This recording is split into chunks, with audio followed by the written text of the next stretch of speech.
tree. Politically, Gray State depicts the rise.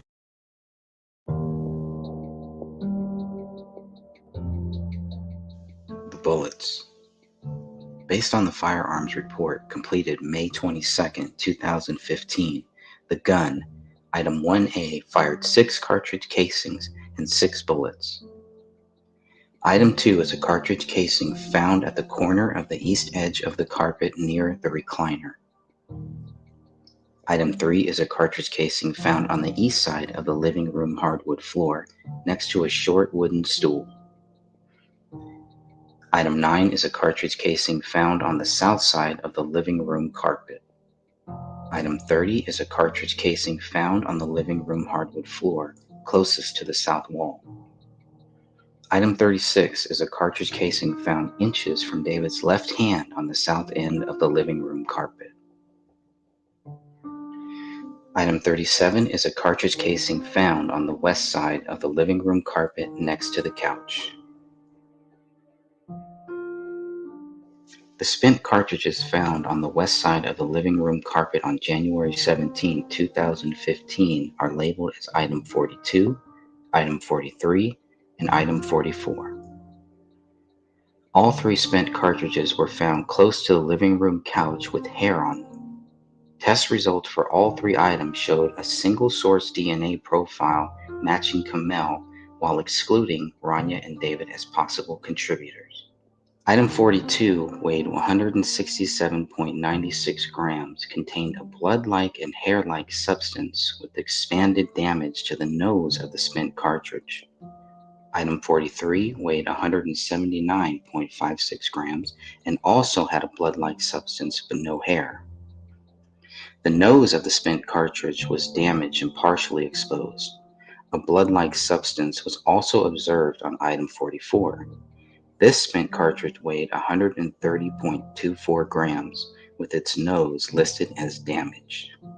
Item 45 is a spent cartridge found in the south wall of the basement.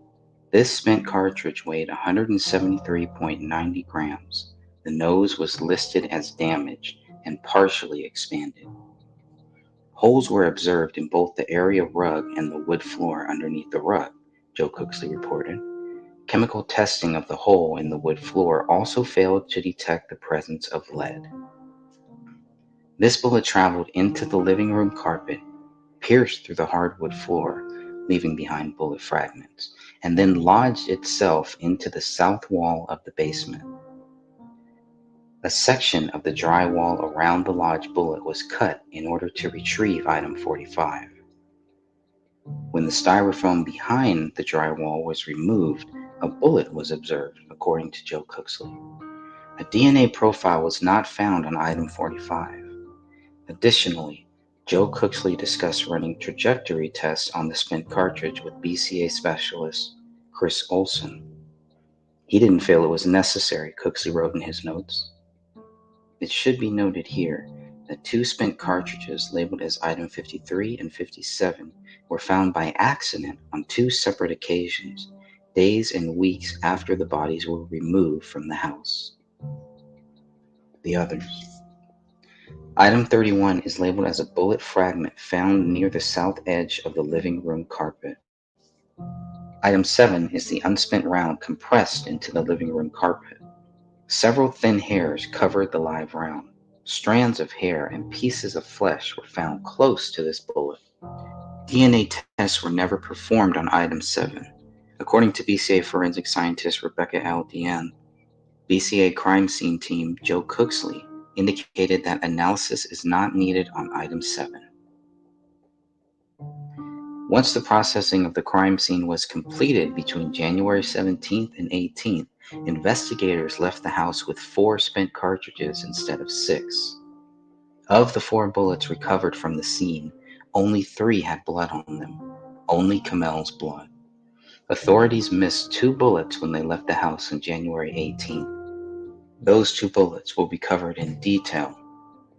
On January 20th, 2015, Biotech Emergency Services, the company hired to clean the crime scene, was in the process of removing items from the residence when a mushroom bullet, item 53, rolled out of the living room carpet.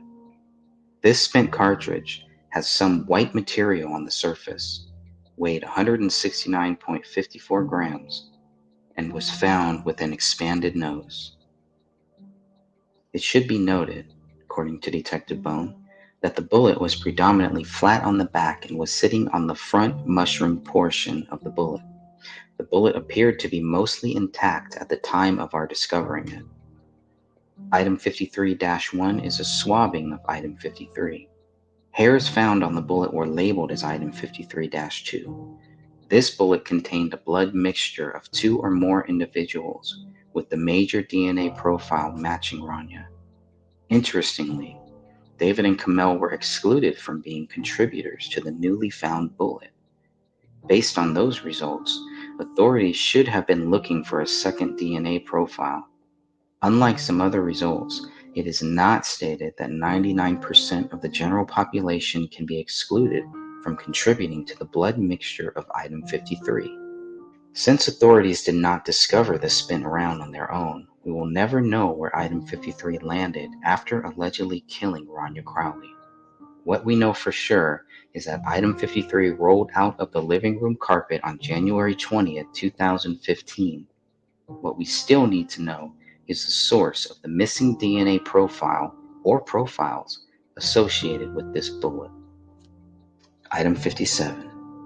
On February 17, 2015, investigators were notified about a bullet hole in the living room ceiling. Based on that information, authorities returned to the Crowley residence on February 18th and found a bullet, item 57, in the attic above the living room. The bullet weighed 180.18 grams and is the heaviest of all 6 spent rounds. Like item 45 and item 53, white material was also observed on this spent cartridge. The nose of the bullet was partially expanded. Characteristics of the hole, BCA crime scene lead Joe Cooksley wrote in his report, and its surrounding area indicated that a projectile was traveling generally west to east as it entered the ceiling and exited in the attic. After examining the bullet in the living room ceiling, authorities found item 57 in the attic above the living room near the front door. There was no blood on this bullet, but the nuclear DNA profile matched David Crowley. The DNA profile did not match Kamel or Rania. An email exchange between BCA analyst Catherine Roach and Detective Tommy Booth stated that no one had been charged with committing a double murder-suicide. "Good morning, Catherine," Detective Booth wrote on February 17, 2015 at 8:04 a.m. "Nobody has been charged in this case, so I am giving you permission to use up some evidence in its entirety for DNA analysis. If you need anything else, please feel free to contact me. Thanks for all your hard work." Attempting to connect item 57 to the alleged murder weapon, authorities compared the bullet recovered to a bullet fragment found in the living room labeled as item 31. Originally, the bullet fragment labeled item 31 was not included in the firearms examinations. I spoke with Joe Cooksley, BCA analyst Lisa Kinsella wrote on April 14, 2015 at 10:14 a.m. regarding item 31 labeled as bullet fragment or fragments. It isn't included in the FA assignment. We discussed that I will add item 31 to the FA assignment to document it and examine it for suitability comparative exams. The bullet fragment labeled item 31 weighed 19.14 grams. The fragment was noted to have a hair-like substance and a torn jacket. The fragment was compared to items 42, 44, 45, 53, and 57, but not to item 43. According to the BCA firearms report, item 57 against item 31 showed the presence of matching features. This means item 1 fired item 31. I'm not sure how that connects item 57 to the gun, but you can look at the laboratory results here. Since item 57 against item 31 showed the presence of matching features, this means that item 1 fired item 31.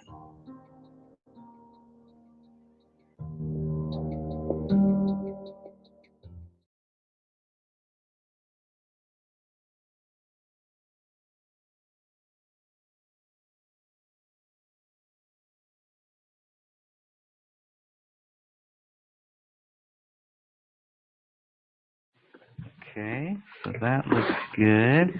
All right, and then let's see. All right, we're good to go. We're live on Twitch too. All right, cool. All right, Dan, I'm going to count you down whenever you're ready. Sounds good, right? Anytime now. All right, Dan was born ready. I know that.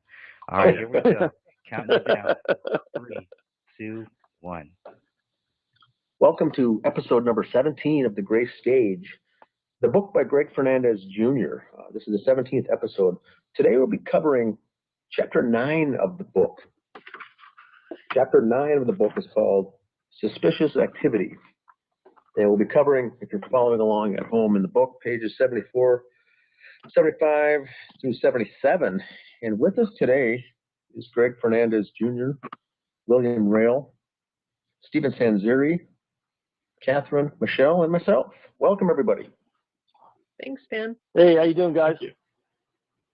Well, we've got an interesting chapter today on today's episode. We also have some good images and graphics to go along with this podcast for today. And this is, once again, every chapter of Greg's book, I think, is important. We can't discount any of the chapters. All of them are good, and all of them have great detail, and they present only facts. But this chapter should be interesting. Suspicious Activity. This is one of my favorites. Should we start off, Greg? Yeah, please do. All right. So let's start, and then we'll go through a couple paragraphs here, then get everyone's input. I'll start off by reading. Detective Brian Bone spoke with, quote, friend of the family, unquote, Chris Klein at 5 p.m. on February 17th, 2015. He says, I had been trying to locate Klein, Detective Bone wrote in supplemental report, quote, to learn why he had been at the Crowley residence on 1/19/15, as a neighbor had called in about a suspicious person in the house, unquote.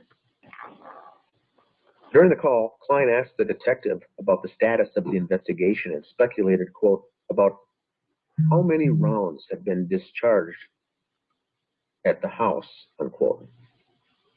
He indicated to me, Detective Bone continued, that he had been in the house since the discovery of the Crowley family at the residence. He had said he had been in there with David's father and brother, had been there with and seen there were 2 shot rounds on the floor and roof. Prior to this conversation, I was not aware of a round being shot into the ceiling/roof, end quote. I'll end there. There's lots of information there. And what I'll just start off for the listeners, Greg, is to say that the bodies were discovered in January, on the 17th of January, 2015, of the 3 bodies of the Crowley family members. This whole section here takes place on February 17th, 2015. So we've got to keep in mind that a whole month had passed before this conversation even took place.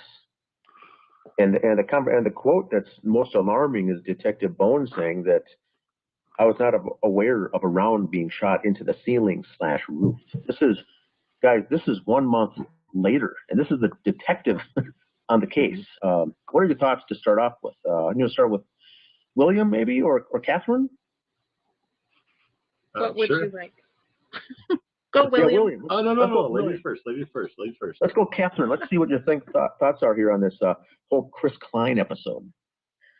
Oh, this is one of my it's like one of those things that just really frustrates you, because this tells me so much. I mean, we know that Chris Klein is not telling the truth. So why is he not telling the truth?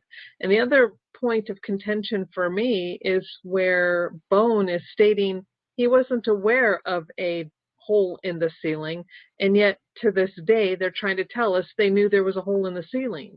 Mm-hmm. Well, no, your report clearly tells us no, so why are you telling us yes now?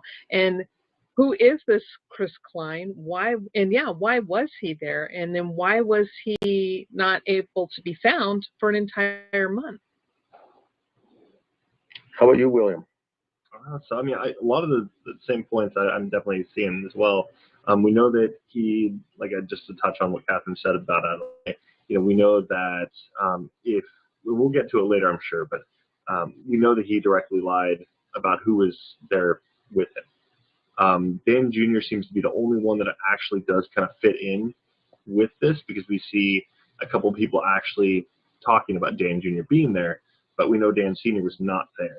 And that struck a chord with me, but also the fact that, how could they not tell there was a bullet hole in the ceiling?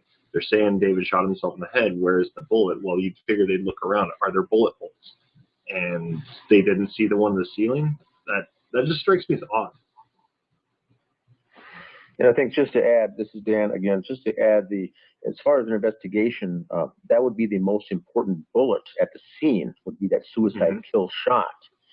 The other ones are important from for the investigation, but you need to have that final gunshot bullet fragment from the suicide. They never had it for a month. Didn't even know there was a hole in the ceiling, which many people believe that there wasn't, which is more than likely, I believe, the truth, that there wasn't at the time. But they've gone a full month, and this is the first time it even raises the antenna of the investigators. And Chris Klein, as major he is in this case, this was the very first time investigators spoke with him on the record. There's no visits to his house, no phone calls until a month later. Yeah. And I'm not laughing because it's funny. This is a what I would call a triple homicide case, biggest case in the city of Apple Valley for decades. And this is the first time they talked to him is one full month later. And this isn't even a joke. This is the facts. Yeah. What are your thoughts on that, Stephen, from a law enforcement background? There was one other thing I wanted to add real quick, just to touch on. So the other thing is, he also was talking about how many shots were fired. Why was he curious about that? That's the question I have. Is that's a very good question. I think Stephen can answer that too, because when people are starting to question, on a normal phone call like this, starting to get what I would call chatty with the detectives. Hey, what do you think? They're inquiring. How many shots were fired? That's a very good question. Why did he have to ask that question at all? Why would anyone, questioned by police, start turning around and try to question them? People that say too much, usually you got to look toward.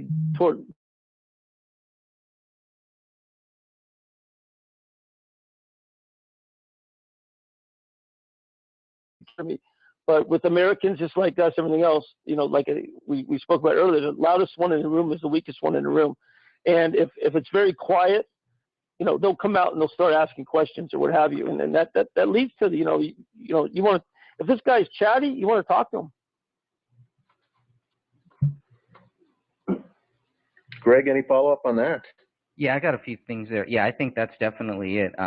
He definitely was chatty, because if you read Detective Brian Bone's report, that's what it basically sounds like. It's like it doesn't sound like Brian Bone was asking him questions. It sounded like Chris Klein started asking Detective Bone questions.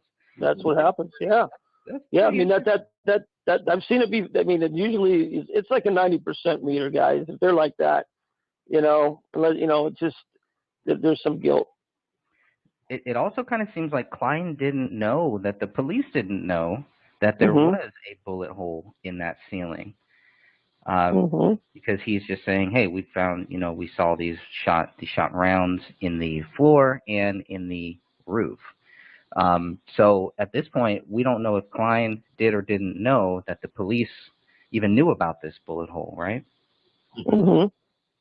There's a few other things here.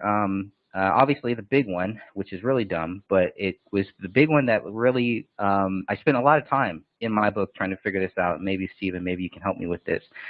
In two reports, they spell Chris Klein's name three different spellings. So in my book, I ran with the spelling Klien. I'm not sure if that's the right one. How does Detective Brian Bone, when he's listing the person's name, his number, his address, date of birth, his age, blah, blah, blah, it's Klein. my first thought was, okay, well then that should be the one that I should put. Right. That's what I should put in the book. But in his statement, every time that he talks about Klein, it's Klien. So I just said, okay, you know what? Okay, I'm just going to put Klien. Not that big of a deal for some people. It looks like this. Oh, hey. Well, first of all, I before E after C and all that kind of stuff, right? Well, it's German, and well, I can tell you this: the case I'm working right now, the murder case, the first contact after the man was attacked by the dog, air ambulance wrote his name is Brandon Katsaros. His name is Daniel Katsaros. Brandon is not even close to Daniel. I'll tell you right now, part of it, I'll tell you, is part of the generation is in police reports and such. If you make a mistake or a date in court, you lose a case and this and that. A lot of it's poor penmanship, guys, and not paying attention. And I would attribute it to that in lieu of them hiding something. You know what I mean? Sure. I mean, but that's what I also, yeah. Should we go with the Klien because that's what's in the statement and that's in here 3, 4, 5 times, or is it Klein? Now the other report, Detective Sean. Go with the death certificate. Go with the death certificate. Well, we don't. No, I'm just kidding. I shouldn't have said that, but anyway, I'm jumping ahead. I take that back. A birth certificate. There you go. Oh, well, okay, I can go with that. No, I mean something official with him is if you can find something with him, yeah. Right. But anyway, the point is, we know who he is. Yeah, and again, it's like I spent a lot of time on that, which is not a big deal. It's not, may not even be relevant to this case. It just kind of showed how quickly all of this happened, that they had to get all of this out. This is all newfound stuff for them at this point. Sure. Is I don't know if you would qualify it as being reopened, re-examined, et cetera, et cetera. What are the levels of that? It is interesting that it took them 1 month to finally follow up. I had spoken with Catherine, and she was right that it was actually now the cops left a card. So Detective Bone left his business card for Chris Klein, but Chris Klein was the one who did call them. They did not call him. So just right. To know that. That's important, Greg. That's a very important. I mean, who calls the police? Nobody wants to talk to the police. Well, if they tell him, right, they left he left his card. Yeah, I mean that could be more proof of he's just a talker. They left a business card, so obviously he wasn't there when the police showed up at Klein's house. And it's not really clear, when did they leave the business card as opposed to when Klein called them. Was it the called same back, day? right? Was it the next week? We can all, we exactly. can only say it was sometime between January 19th. And February 17th of 2015. That's what we know for sure. There you go.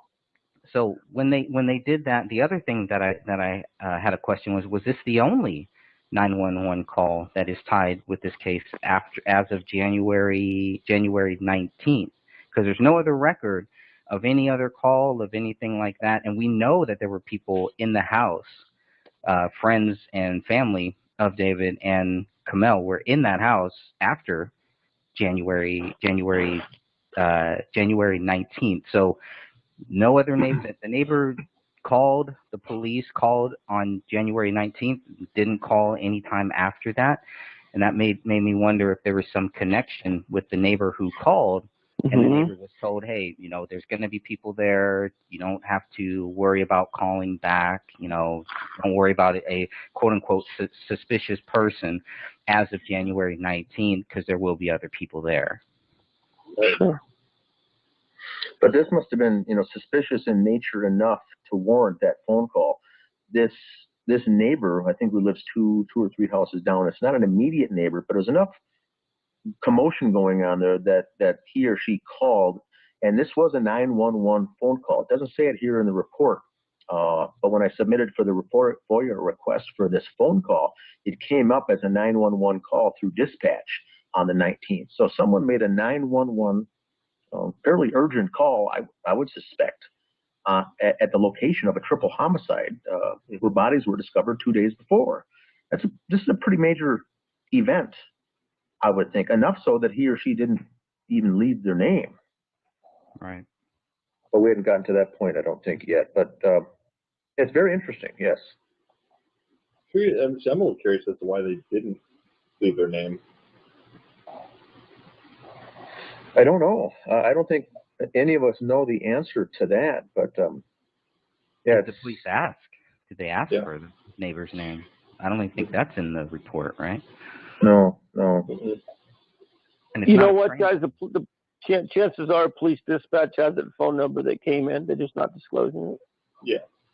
Yeah, but They know who's calling. Yeah. They gave us 94 pages and put everybody's phone number in there. I took the phone numbers out. It took me a little while. Yeah. I didn't have the software that maybe William has to take them out and find. I had to literally go through page by page to take every person's phone number out. So, anyways. Wow. All right, unless there's anything else, we can move on to the next page. All right, on the this is on the top of page 75 in the book. It says the following day, February 18th, Detective Bone relayed the new information to Detective Sean McKnight.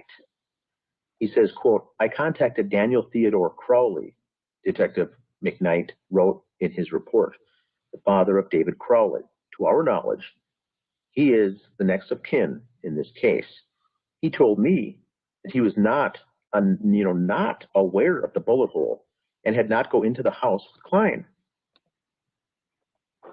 I asked for permission from Dan Sr. to enter the home to verify that there is a bullet hole. He agreed to let us in and provided us with the lockbox code, end quote. Should we stop there or continue on? Yeah, let's stop there. Get everybody Okay. started. So we know, also started off here, we know that Chris Klein said to police in his direct words that I was in the house with David's brother and his father.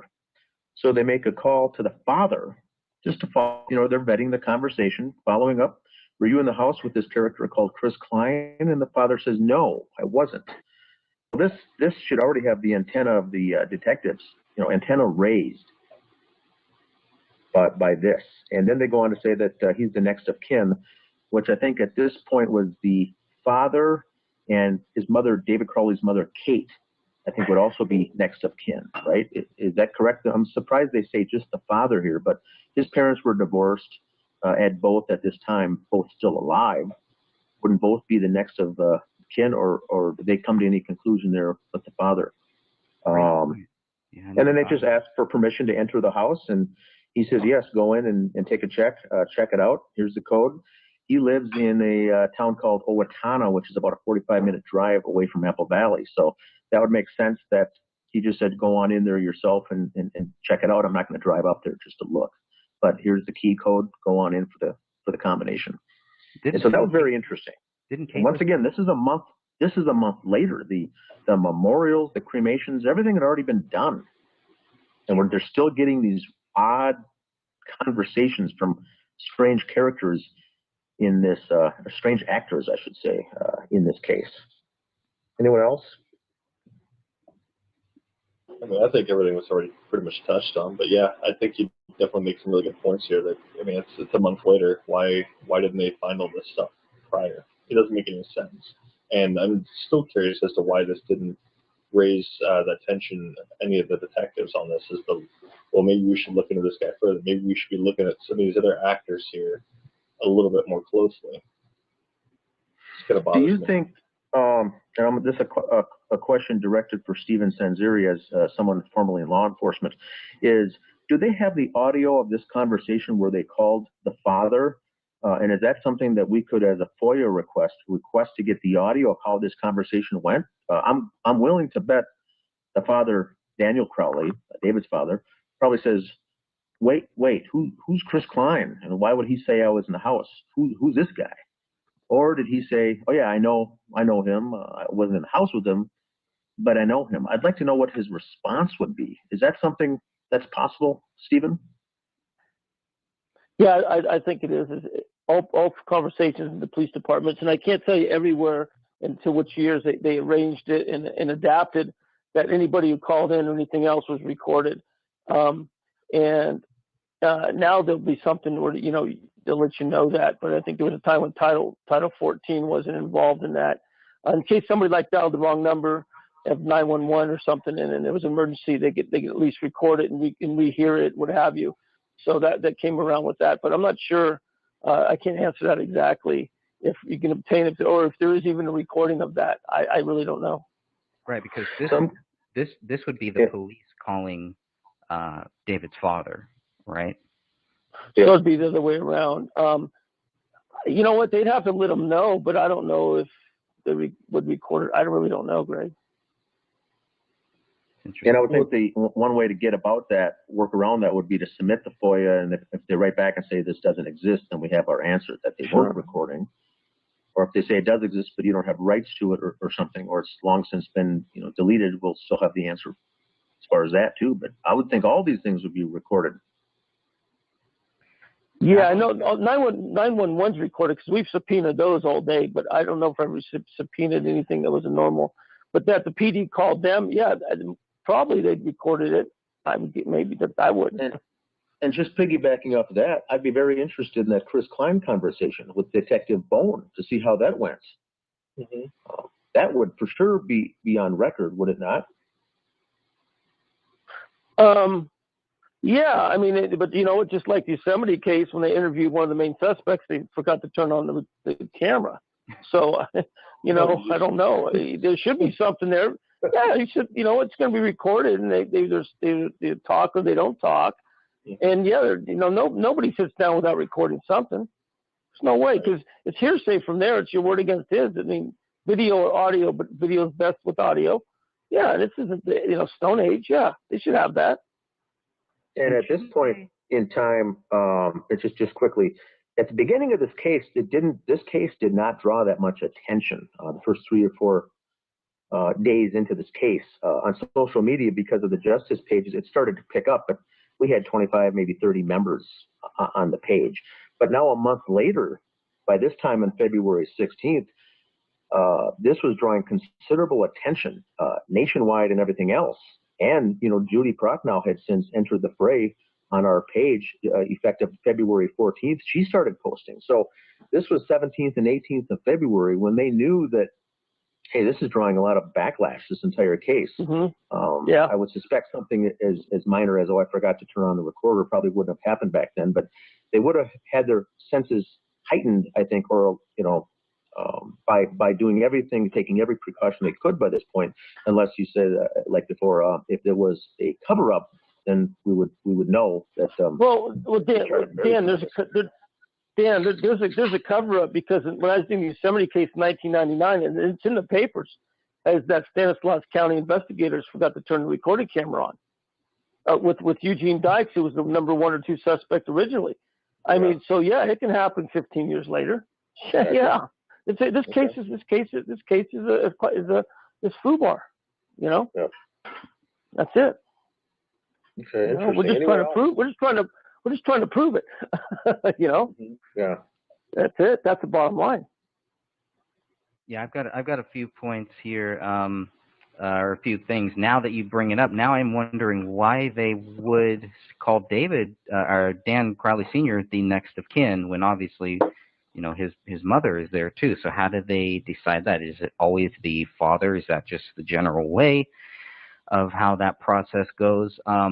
Going back and forth of, obviously we know either Chris Klein is telling the truth or Dan Crowley Sr. is. I believe it's impossible for both of them to be telling the truth about who, if Dan Sr. was there. That's the real question. 2 questions. Was Dan Sr. there in the house, and did Dan Sr. see that bullet hole? If Klein was in the house on January 19th, which he said that he was, and he said that he was with Dan Crowley Sr., Klein also says that Klein saw the bullet hole. If Dan Crowley Sr. was there in the house with Klein, I think he would have seen that bullet hole too. And this is why I tend to believe Dan Crowley Sr.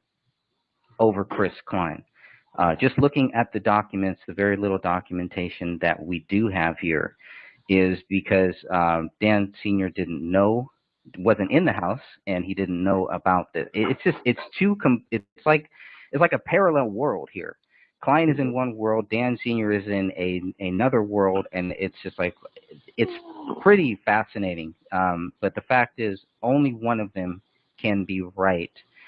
The police don't follow. Right. Who has the motivation of lying? Not the father. Father didn't have nothing to do with his son's death. So the other guy's lying. That's it.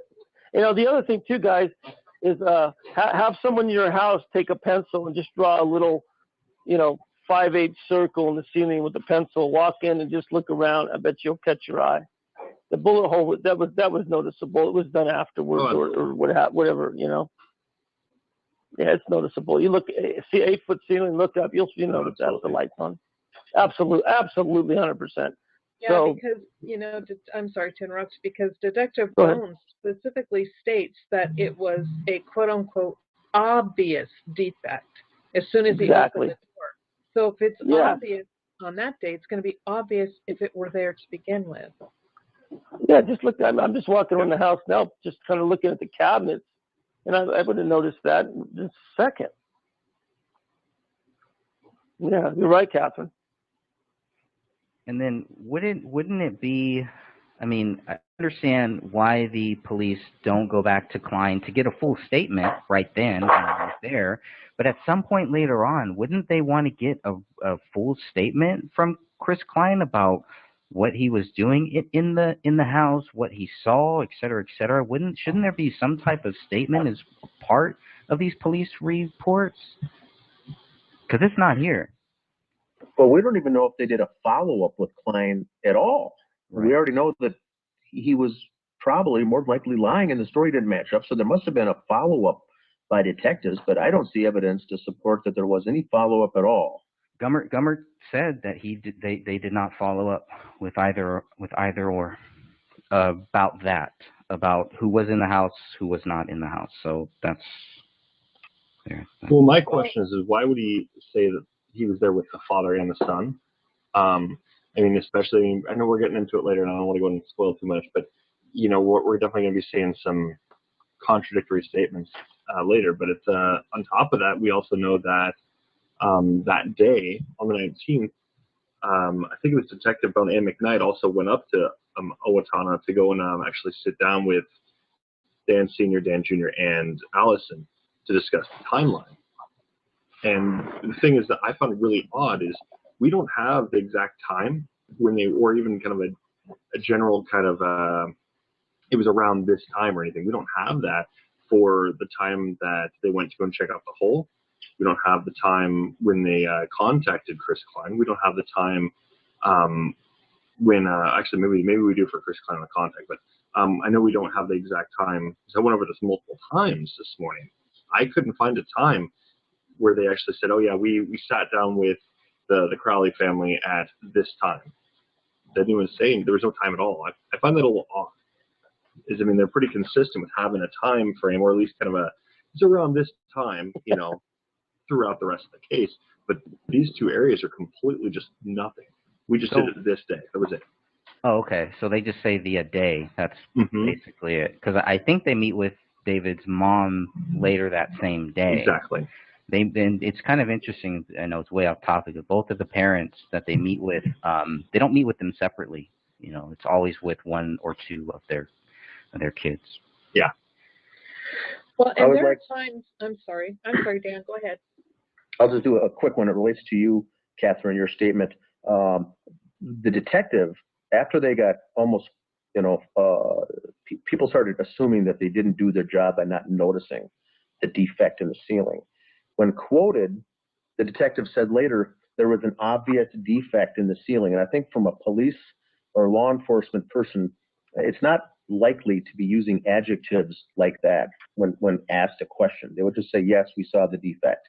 We saw or we witnessed the hole in the ceiling.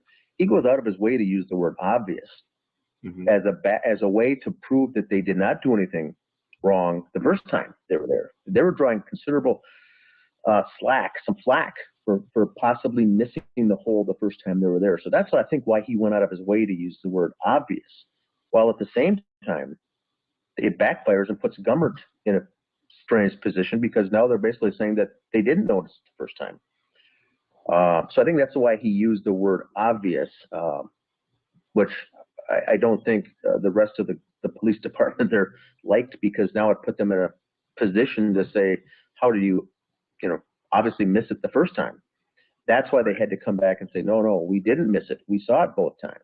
And that's where Greg got them all cornered by saying, then show us the evidence of the photo that you took on January 17th, and they couldn't provide it. So I think the answer, number one, by whoever said the ceiling defect was there, with using the word obvious, backed them all into a corner, painted them into the corner. And then Greg Fernandez, I believe, did a great job on just saying, well, then provide us with a photo that shows that you did see it there on January 17th, the day that bodies were discovered, and they have yet to do that 6 years later. So that's a key important part. But I think he exposed himself by saying the word obvious, because he didn't want to look bad for, obviously missing it the first time. But what we have proven since this in the past 6 years is that there was no hole there the first day. The hole was added later. So now we've got people altering a crime scene. Go ahead, Catherine. Sorry. No, that's fine. And kind of what let's see. Oh my gosh, so many things going through my head. But how I'll jump to this point that you made first. Is that I see him using the terminology not so much as I'm gonna cover my butt. I see it as he's writing a report, because if I remember correctly, in the initial reports written, Bone is the one who's extremely detailed in all of his writing. I mean, you look at his statement and then you compare it to the others. I mean, it's like, wow, a dream come true. This. I mean, he was like right on the money, but never once mentioned a hole in the ceiling. So now, I'm sorry, go ahead. I'm sorry. Oh, no. Well, I'm sorry. When he wrote the word obvious, it's obvious upon what is new, not obvious upon what was before. So if we looked up there, we would say it's obvious too. That's his opinion at that time. So that puts it into that obviously happened afterwards. If it's obvious, he's saying it's obvious. Yeah, if I walked in, it's obvious. A month before, it wasn't. So that there just puts it right in that position, Catherine. Exactly, and that's where I was getting to, is that when he states that in his next report, that to me is he's saying, well, obviously we didn't catch it the first time, but here it is, and it's right there in plain sight. And so, but also at the same time, I really don't think that they thought the likes of Dan Hennon and Greg Fernandez Jr. were going to grab hold of this case and just tear it apart and blow it wide open. Oh, sure. So if they had even remotely thought that, I kind of wonder what the reports would look like to begin with. I think they would be different. Absolutely. But here was my other thought. So it just came back to me. Sorry. But do we know when the cleaning crew finished with the house? 24th. Was that on the 24th? Yep. Okay. So, because I was wondering why Klein had mentioned the hole in the floor and the ceiling, and then why the hole in the floor was never followed up on. But if they didn't finish till the 24th, now that makes sense. Catherine, let me ask you something. Yes. We know the bullet in the ceiling is post homicide. Okay. Correct. Why was that? I think Greg tried to answer why they didn't hear a shot or a bullet hole or anything else. The hole in the ceiling is, are we positive that just wasn't poked through or something to look like it? Do we know that for sure? Were the bullet fragments found up in there? Did they pull those out? We have pictures of that. Yes, they did have pictures of the fragment up in the attic, and when you look at and I don't know enough about bullet holes and entries, but when you look at the initial hole before Joe Cooksley decides to put his finger up in there and make it bigger, it does look like a bullet could have been shot through there, because you see kind of an indentation, rounded indentation before the big hole appears. Right. So, and that's perfect. And so why did they do that? What was the reason to do that afterwards? That makes it look sloppier. Well, my thought is that somebody figured out they didn't have the right number of bullets. They didn't have, where's David? They have these others. We know that went to Kamel and Rania, and we know that one was in the floor. This one was, you know, just ejected or dropped. Oops, where's David's bullet? Yeah. Okay. That's my thought, and it could be totally wrong, but Yeah. No, Not too I don't. Yeah, there were people in and out of that house, not in and out, but there were people who would leave stuff at the front door stoop of David's house, probably starting January 17th, maybe starting on the 19th or so, but it's just kind of weird that this is the only quote-unquote suspicious activity call that is mentioned that we know of. Maybe there's more that we just don't know about, but it's just like what makes, I think you guys brought up a good point, what makes this one different from anyone else that would have just been dropping off stuff at the house? Because when the cops show up, there were things in front of that house, but I guess maybe what made it different is that now you have somebody who goes into the house. well, Okay, Greg.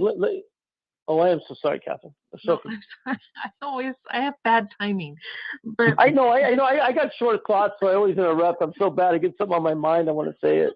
I know. I I'm think the we all same do way. that. But you know, I was, you know, this to me shows that is Chris Klein lying yet one more time? It's possible. I'm not saying he's lying. Please don't try to sue me. Well, go ahead, try. I take that back. Go ahead, try it. But Do it. because you know, he states that he saw this on the 19th. If I'm following what you guys and what this is saying correctly, on the 19th of January. He's telling us to bone on the 17th of February. Now, how can that be true? Because the cleaning crew would have seen this quote unquote obvious defect. They didn't document it. They didn't call because when they found the fragment that rolled out from the rug, and to me, that's perfectly normal. That makes lots of sense. I know a lot of people go, oh, they missed that. Well, it makes lots, it's hard to often find these and see these bullet fragments. So the fact that the cleaning crew was rolling something up and as they're moving it, it fell onto the floor. Okay, it makes sense to me. They called, but see, they called it in. That's the point. And yet they're coming in and they're seeing every spot marked. They see and they know, but yet not one mention from the cleaning crew about the ceiling. So it couldn't have been there up until the 24th. Well, yeah, or you okay. also have, because remember, the cops are called back in there. So the cops are back in there on January 20th to find Exactly. item 53. They obviously have to look up. There's no obvious defect that anybody sees. So great point. And see, that's, you know, that's my point. Is like up until the 24th, there is no hole in that ceiling. And then magically, between the 24th and then the 17th, we'll give it that date, even though they didn't show up to the 18th, somehow that hole now appears. Yeah, and then, you know, 8-foot ceilings at eye level, guys, we know that. And the second thing is that, you remember that movie Sunshine Cleaning? Remember that when the two gals went out and they would clean up crime scenes? Has anybody, have any of you contacted a company like that and see the kind of protocols or what's the average cleanup on a homicide or triple homicide?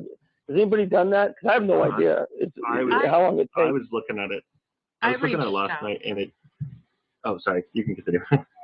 Well, no, I was just saying, I reached out to crime scene cleaners. They have a YouTube channel, and they also have a Facebook channel. And I asked them how thorough that they were, and they're plus they videotape everything, and so can watch what they do and how they handle the scenes that they go in, and they're looking at everything. They're looking up, down, they're spraying their chemicals. Right. Yeah. They're very, very thorough, and I have yet to see this company miss something and have to go back. Yeah, there you go. I thank you for that, Catherine. I didn't look that up. So I looked at the time frame that most places will generally go, and I started looking from different company. I mean, they all differ, but they generally, it's around anywhere depending on the size of the crime scene, of course, and everything that's affected. It can take anywhere between 4 hours up to, I think they said it was like 3 or 4 days. So once they come in, I mean, for taking 3 to 4 days to do it, I mean, it's got to be a huge crime scene. I mean, with this, I mean, obviously it took around that time because I believe they started, if I'm not mistaken, I believe they started on I think it was the 20th, if I'm not mistaken. I'll have to look into it again, but I want to say it was around the 20th. So. Yeah, and they appeared to be very thorough. They got everything. You know, they made sure that when the family did come back into the house, nothing was missed. So I find it extremely difficult to believe that a professional service like that cleaning crew would miss a bullet hole in the ceiling, because that would be so traumatic to a family if they walked in and saw that. Yeah. Absolutely. Oh, That yeah.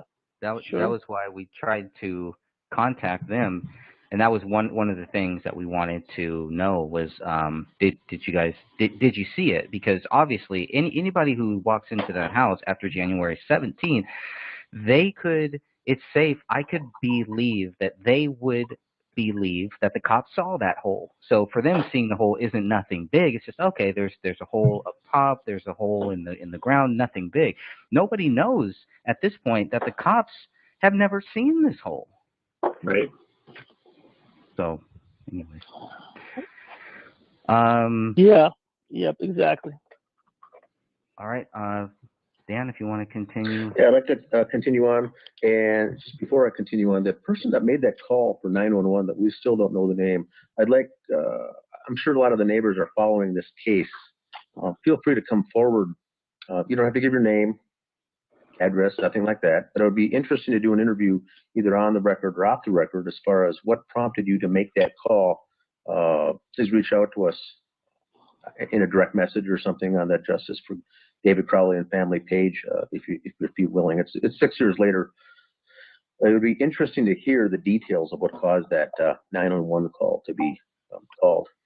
Right. Oh, Dan, I wanted to say something along the lines you're talking about now, and digressing back a few minutes ago is, it's like the Philip Marshall case, and even then Greg went up there like Wayne Madsen did, and there wasn't there wasn't a lot of Pineapple Express between the neighbors and them. If there's a triple homicide, there are 3 bodies in a little neighborhood like that, everybody's going to know about it in an hour, and there should have been a lot more calls. I mean, I would be looking out my window for 3 weeks if that happened and there was crime scene tape up. I mean, that's a disturbing thing.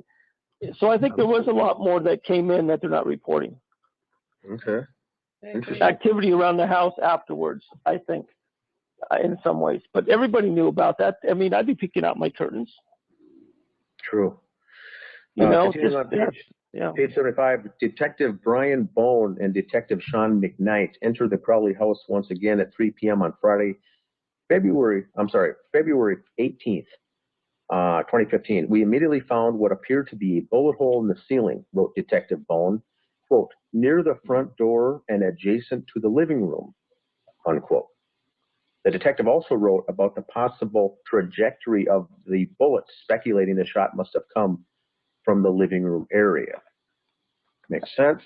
In the master bedroom, the detectives found the closet open with a ladder underneath the attic access point.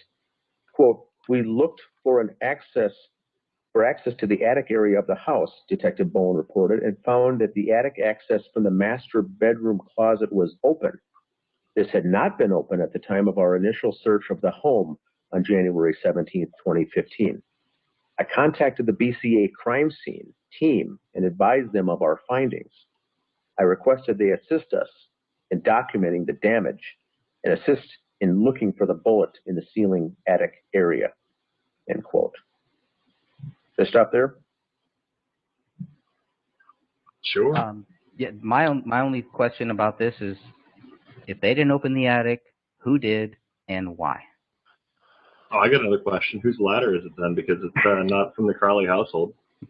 I mean, I thoroughly checked. I mean, there is not the ladder from the Crowley household at all. Oh, good point. Good point. I didn't know that, William. You looked through the other crime scene photos, and that ladder does not exist. Okay. Interesting. Pops up nowhere else. Wow. Oh. Well, what would have been your thought? That's a valid if point. you walked in? A good point. Stephen, you hear that question? No, I didn't. Go ahead. Oh, I said, what would have been your thought if you were the police officer and walked in and saw that ladder and you knew it was not something you or your other officers had done? Oh, I mean, it would spark my interest. Yeah, I mean, it's there was it's like you guys are going back to. There was just too many people in that house, and I don't know how many detectives and everything. There might have been some crime scene forensics people in there that they're in the report and they didn't do much, but I think there was just too much activity in the house. I would think it's different. Yeah, I mean, I've gone back to crime scenes, and it's basically. And the other thing too is you usually park a patrol car out there for a few days. Nobody goes in. I don't understand. That should have been there for the neighborhood. You don't just walk away. Do you fingerprint that ladder? Try to get some DNA. What's it, wood or aluminum, guys? I didn't look at it. It looks like It's it's aluminum. aluminum. Yeah. Yeah, I mean, you could probably.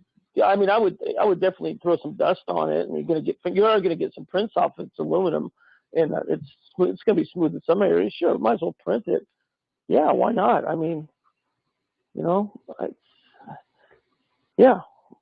absolutely. That's all I got on that one. Yeah. It says, going forward, it says, with the house secured, Detective Sean McKnight remained in the driveway while Detective Bowen obtained the search warrant. The search warrant was signed by District Court Judge Sean M. Moynihan at 4:25 p.m. on February 18, 2018. The Minnesota BCA crime scene team, led by Joe Cooksley, arrived at 5:45 p.m. The team consisted of Joe Cooksley, Beth Wolf, Lance Lehman, Agent Chris Olson, and one observer. And it's not clear. So, Joe Cooksley was the one who gets there. He led the crime scene team for the BCA, the Minnesota BCA. And he's the one who stuck that finger in there and ruined the crime scene of the ceiling hole. Is that something that's normal? That seems odd. Yeah, it definitely, I think so. Cooksley was also there on the 17th, and yes, he does a lot of notes, a lot of things. He writes out a lot of stuff, and I mean, we must have at least 40 or 50 pages of just his written notes here, and from January 17th, no mention of any bullet hole in the ceiling. There were tons of people. There's a whole list of people that were in the house on January 17th, 2015. None of them saw this bullet hole. Yeah, and it is the job of the BCA to look for other evidence. And they saw nothing, documented nothing. And it wasn't, like you were stating, it wasn't just Cooksley. He had an entire team there on the 17th for hours, and nobody documents it. That's suspicious activity right there. Mm-hmm. Mm-hmm. Nice plug. Nice plug. Moving forward, it says Detective McKnight stated that the bullet hole was, quote, near the entryway in close proximity to where the Christmas tree had been, end quote. He goes on to say the BCA crime scene team took measurements of the bullet hole and collected the bullet for further examination.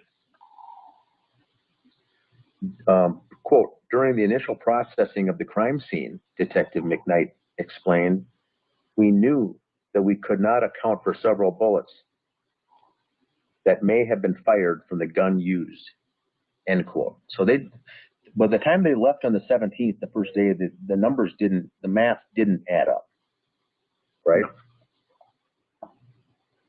And then the last, should I go on with the last paragraph? Are we paused, Greg, or is that just for the video effect?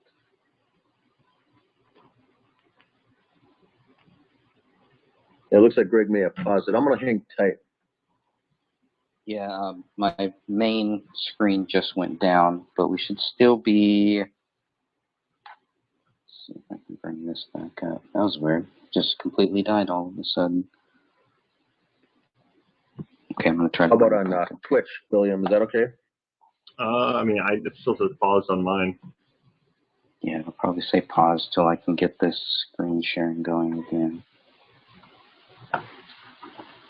Great timing. Right. We're on our last paragraph, too. We've got one paragraph to go here. Then we can discuss. This is all very interesting. Let me know if this comes back on at any time here. Looks like it's back on. It says it's sharing. You guys should see it here. Yeah, I can see it. Okay. Now it looks good. Okay. Modern technology. All right. Oh yeah. The joys. There we go. All right, I'll continue on. Is that okay, Greg?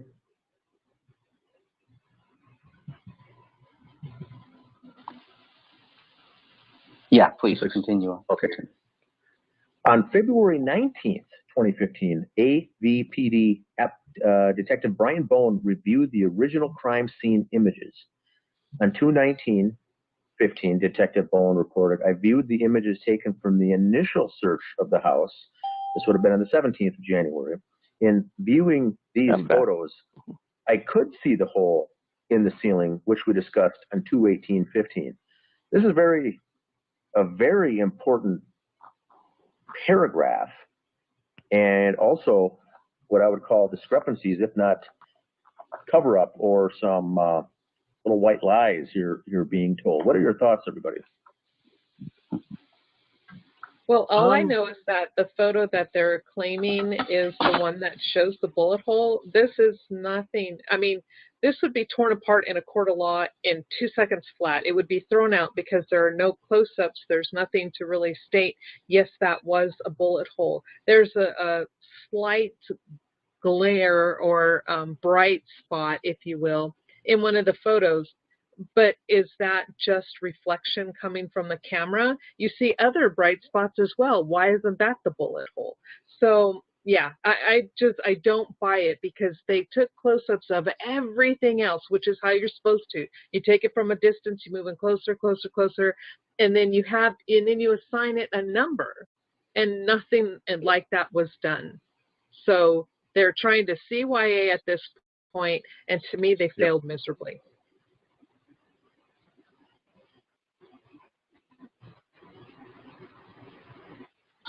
Well, this is the photo. Go ahead. What?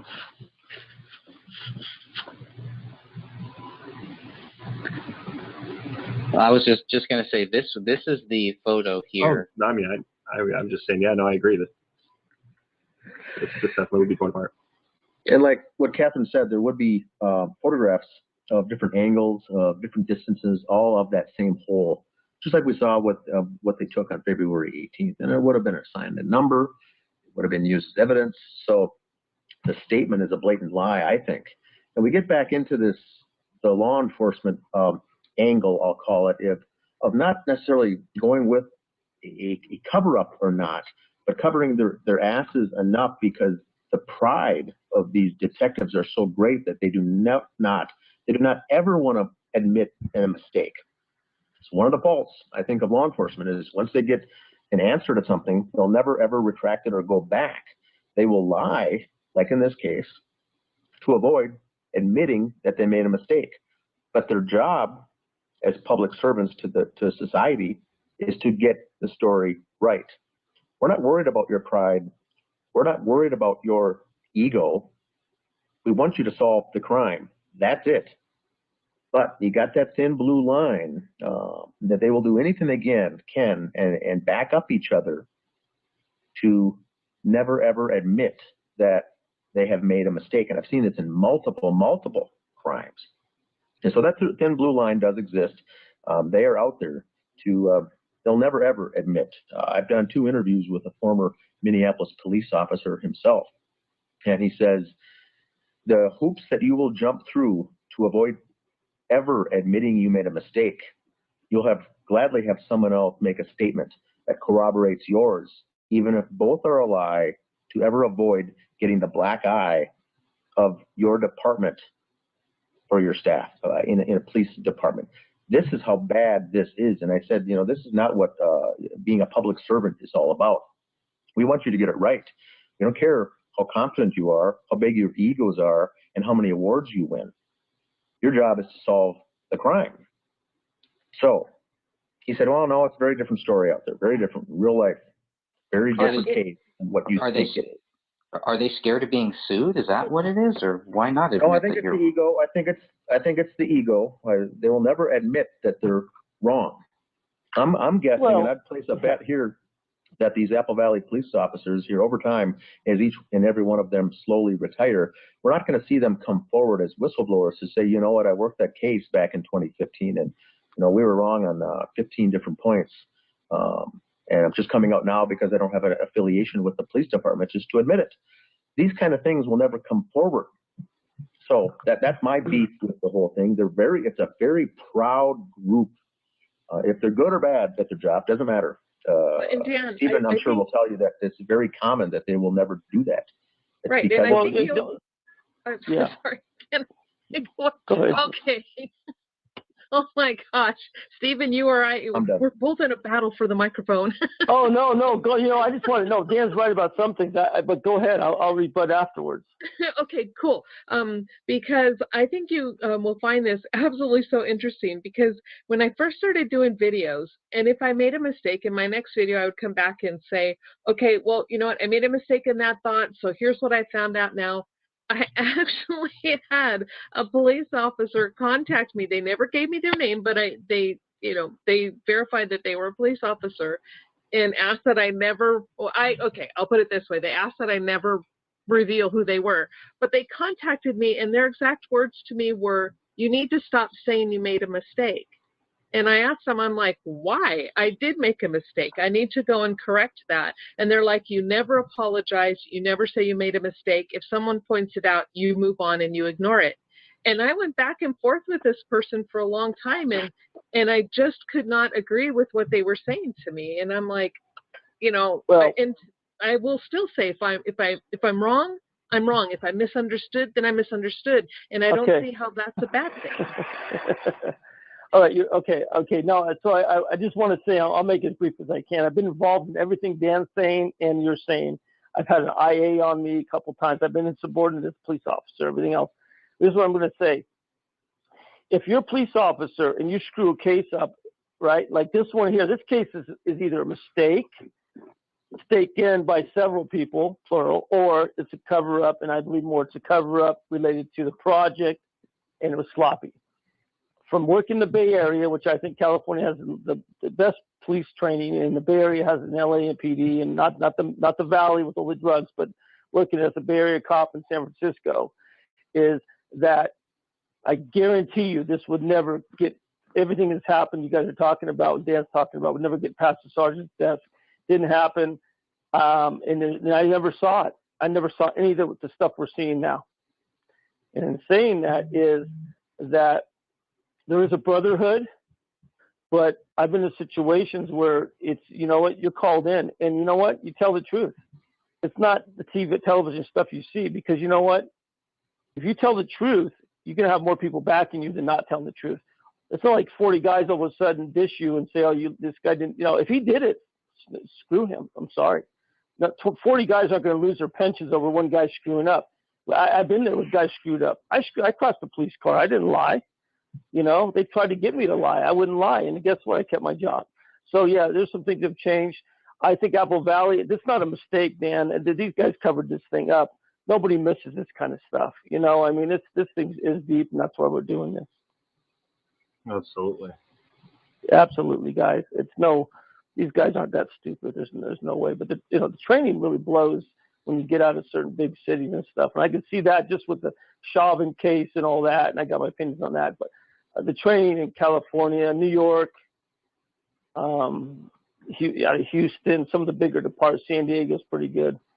The training's pretty good, and you get out a little further, Midwest and everything, and it's different. It really is, and the rest of that. But, as soon as you're connected at the Philip Marshall, Philip Haney, David Crowley, anybody, and, Danny Cassarello, you're a target, and that's what happened. And they hired the wrong guys. It was sloppy, because listen, if the Deep State wanted to do this and hired this, and it was a shadows ops, but the shadows ops wanted to make it look sloppy, they would have put the tags on Mason and all these other guys. They think, or we think, or whoever did this, and those guys they'd go down.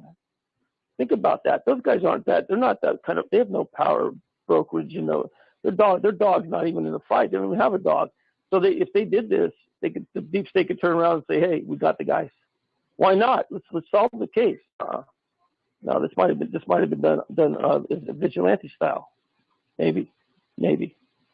Well, that's interesting. That's definitely a different take on it. Mm-hmm. Yeah, I thought about it, Catherine. Yeah, I did. It's, you know, that's what they do. Look at all they know. Contra. All of a sudden, he's a fall guy. But you know what? And he knew what was going on, but he was doing his duty. Nobody really hates the guy. It's like Furman, same thing.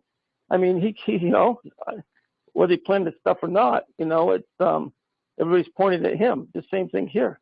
They would have pointed at these guys. This was a sloppy murder. They would have tied these guys up and they'd be put away, just like with McVeigh in Oklahoma. Sure got him real quick. They would get these guys real quick too. So this might be, we might be looking at this is these guys making it to look like this because they're smart enough, and there's probably attention, and there's probably things they knew, and there's people watching them that they say, let's take this angle and let's look at it. It's a deep state shadow ops hit, but they're just too sloppy, and these guys aren't pros. That's what I'm thinking more now. And it's the other thing with a case like this, what I believe, I'm not sure about the others of you, and I'm sure you probably do, but we got multiple layers in this case. We have number one, we have a triple homicide, and then we have a cover up almost after the fact of that. Right. In addition to this, at almost a federal, state, or federal level. So there's many tentacles here. I think that there were a handful of good detectives potentially on this case, but it's not going to go up. It's got to go through the chain of command. And so when you get these people that aren't going to allow it, I think even 6 years later, if someone was going to come out and be a whistleblower on this case to say, look, I worked in this case 6 years ago, and I think we did some things that were wrong, I think that too would be covered up, and that would not make the evening news cycle or a 60-minute segment at all. That would not be allowed to air, I think. On a normal case, this would be squashed. Something like this, I think, would be squashed. So when I'm sorry. Yeah, I mean, listen. I just talked. Yeah, you're right. I just talked to a guy in the Yosemite case whose uncle knew some stuff, who's a correctional officer, and they threatened his pension. And I just related to this right here. Same thing. They'll threaten the guy's pension, and he's not going to say a word. Now, when I talked to Officer Broughton in this case, after he retired, I think William and Stephen weren't following the case yet, but once I saw that he retired and he was a prominent name in this actual case, I reached out and just left a phone message and said, I'm covering this case. I'm investigating. I see that you're off the case now and you're no longer connected to the Apple Valley Police Department. I'd like to get your thoughts on some of the sections of the case for a possible interview or even just simply meet for coffee. He responded back, yes, I'm interested in talking with you. I'd like to share. What's that? Sorry? Oh, sorry. I guess it definitely looks like there's a little lag somewhere going on. Oh, gotcha. And so when he said he'd like to call back, and then I got a call back later, he says, you know what, I ran it by the police chief. And they said I shouldn't be talking to anyone about the case. So then he said, please don't call me back. So wow, there you go. This is what we're dealing with here. Someone who called back to me on their own to say, I'm interested in talking about the case. I no longer work. I have no connections, and I'd be willing to chat or sit down for a cup of coffee with an investigator. He was open to that. Right. And then quickly later, nope, not interested. Mm-hmm. He called his superior. Remember, he's not even working there anymore. His former superior, and he squashed it. That's that's how, you know what? That's the same as the Marines. And you go back to your chief, Dan. I definitely see that, and it's, it's almost like you can't blame the guy, but he should have. I mean, you had him on the hook and he lost him. I mean, you did the right thing. He goes back. And that's how that good old boys club is there forever. It really is.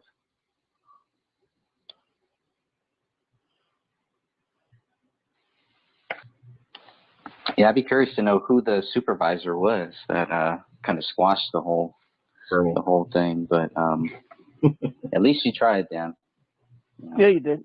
My guess would be it was the chief. Even without getting the answer necessarily that we wanted. We got the answer. We got the correct answer. The fact that it was squashed gives me more than anything I would have learned from having a cup of coffee with this Sure. person. That told me. Oh, yeah, that told absolutely. me You know what? tons of Yeah, because information. he wouldn't have said anything to you anyway. You know, I mean, really, what's he going to say to you unless it's like, you know, it's like not a movie, but it's just getting to the right guy, and it's really tough. What would they be scared of? What would a supervisor say? You know what? No, we can't. I mean, if everything is just, this is a case, we know David Crowley is guilty. What would they be scared of to talk with Dan? The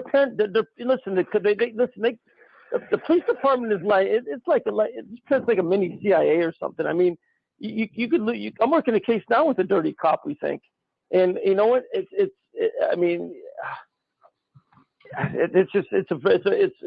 a brotherhood, man. I mean, listen. My old chief after I left became the chief. He was my training officer 30 years ago, and he became the chief. And he's on Facebook, and I could call him up and talk to him about something and listen to his advice 30 years later, because that's how it was. And I only worked for him for 2 years. That's how it is. It really is like that. It kind of sticks with you, you know. Mm-hmm. But when you become a PI and an advocate, like with you guys, I joined your club. It puts me out in left field, you know. It really does, and I'm good with that. I've been there my whole life, so it's okay. But yeah.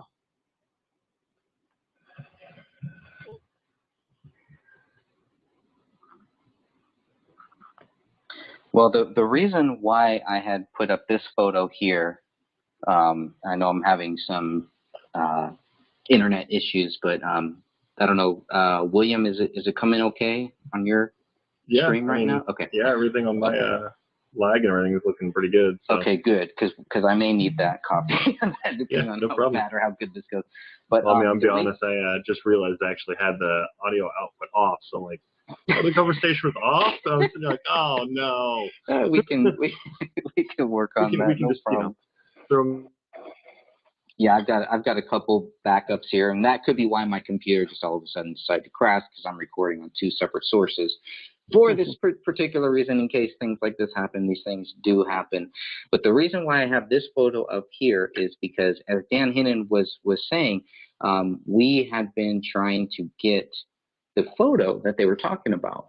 So the photo where Detective Bone says, "Hey, we looked on February 19, 2015, we went through all of these photos, and reviewing the photos, I could see the hole in the ceiling."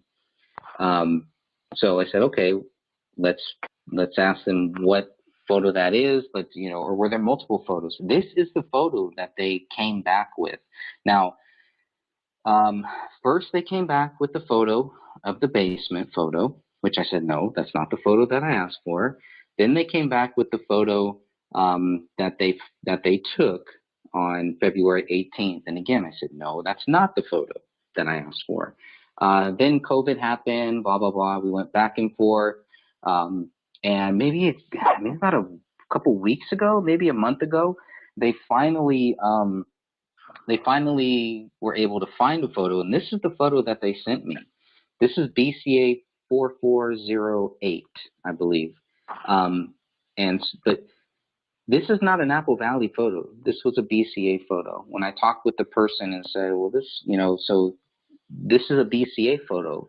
You said the AVPD has a photo of this, and the person that I spoke to or communicated with said that this was not a BCA photo. So I still need to get some clarification on that.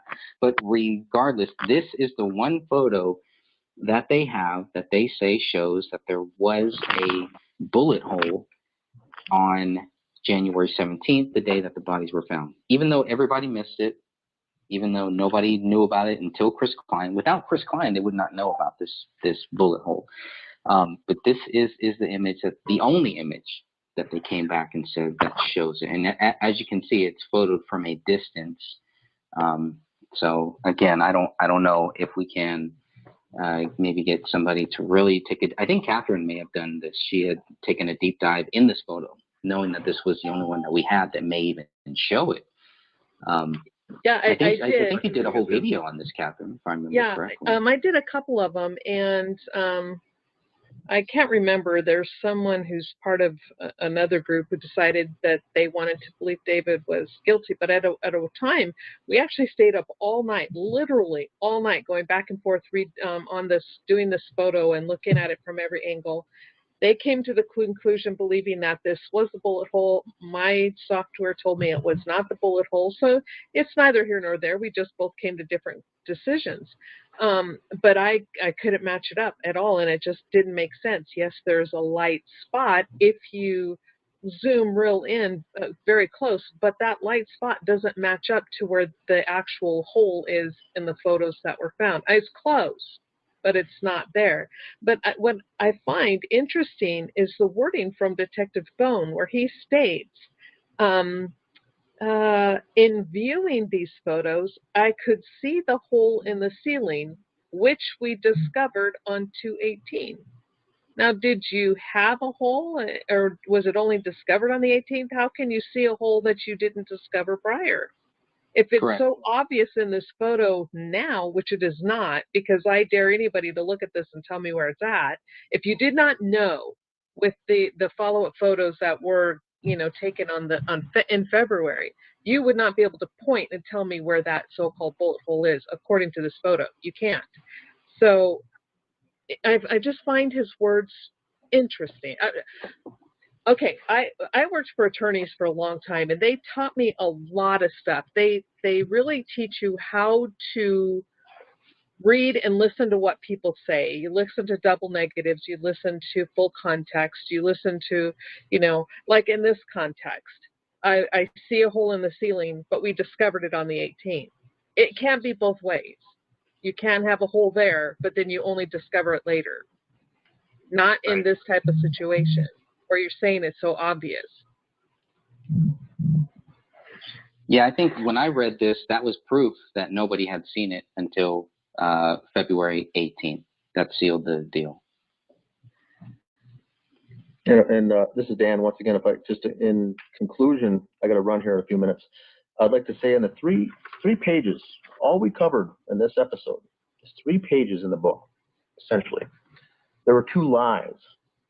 One by Detective Bone, saying they knew there was a bullet hole there earlier, when that was an outright lie. The second one is Klein saying that he was in the house with David's father. David's father says, I was never in the house with Klein. One of those 2 is lying. So in a matter of 3 pages out of this entire book, this is, I think, the best part that Greg did in writing this book is that he's got a 200-page book. And there's more lies in this book. And they're not made up. They're actual factual statements, quotes from people on the record that we've exposed. There's 2 right here in these simple 3 pages. Now, when this first came out about seeing the bullet hole or not, I know a lot of speculation was distraction. A lot of folks in the various groups following this case said it was obstructed by the Christmas tree. I remember this coming out. They said we couldn't see it because the Christmas tree was there. And I think that was a form of distraction to get us off chasing the wrong goose here. It had nothing to do with the Christmas tree. They did not see it, meaning it was not even there. So that's the first things we encountered when this whole bullet hole came up several years ago. Is I think the first line of defense, they said that the Christmas tree was in the way, we couldn't see it. It blocked our view. That was the type of terminology we ran into by the naysayers right away. And now here we are 6 years after the incident, and we have the proof that that bullet hole was not there the day of the crime. So interesting case here. But if there are any other questions, I got to jump off here in a few minutes, guys. Thanks for your time for everybody, but you guys can certainly stay on longer. Thank you, Dan. Oh, thank you, Dan. Yeah, I think that will basically conclude this portion of the podcast. We are always going to come back here every month on the first of every month. July 1st, 2021 will be the next show. We're going to talk about some of the details about the people that were in this house. And I want to thank Dan Hinnon. I want to thank everybody for joining us here. And I'm going to put William Rail on the spot right now because in preparation for our next show, he has helped create a couple slideshows here that we're gonna end this show with. So the podcast is basically over. This is the bonus show here. So if you're still listening, if you're still with us, thank you all. And I'm going to hand it over to William Braille, and we're going to discuss some things. We're going to look at some very interesting things. First, I want to thank also Catherine and Stephen, both who have done some great work on this case. And Stephen, just if you're still there, Stephen, I'm hoping you can kind of let people know about your book, because I always forget to plug your book and to plug it. But I'm telling you, I've now read this thing 4 times. We're going to do an in-depth look into your book. So please tell people about the book that you wrote, some of the complications, because I'll tell you, man, the more that I read your book, the more tips, the more good ideas, the more things that I see how relevant your book is to this case. There are similarities, there are parallels that are just fascinating to me. And it's just like, wow, okay, corruption, corruption happens. And you are deep into this case. So if you could just take a few minutes to tell us about the book that you've written, what the title is, where people can get it, and kind of what the subject matter is. Because I'll tell everybody right now, it is very similar to this case in certain ways. Oh, thank you, Greg. Last week you read it 3 times, but anyway, it's Ultimate Prey, the true story behind Yosemite murders, sightseer murders in 1999. And prior to that, I was a police officer years before that, and then I was tied into a bounty, and I was indicted and everything else, and escaped it from a setup from the same county that was involved in the Yosemite murders 5 years later. And I had already, danced with these guys, the DA and everything, trying to nail me on some stuff, and we beat it. And here was the largest murder case in the United States that year, and I had a bounty that a guy bailed out, and I chased him, and he was involved, and I started writing about it. Yeah, and it's a fascinating book. For some reason, it's not coming up on the screen here, but I'll definitely add it later cool. on. Thank you. Yeah, put that in there. But yeah, I mean, the price has gone up since we last checked, so it's like an extra $1. But it was. Now it's at 10, I know. You know what? What's up with that?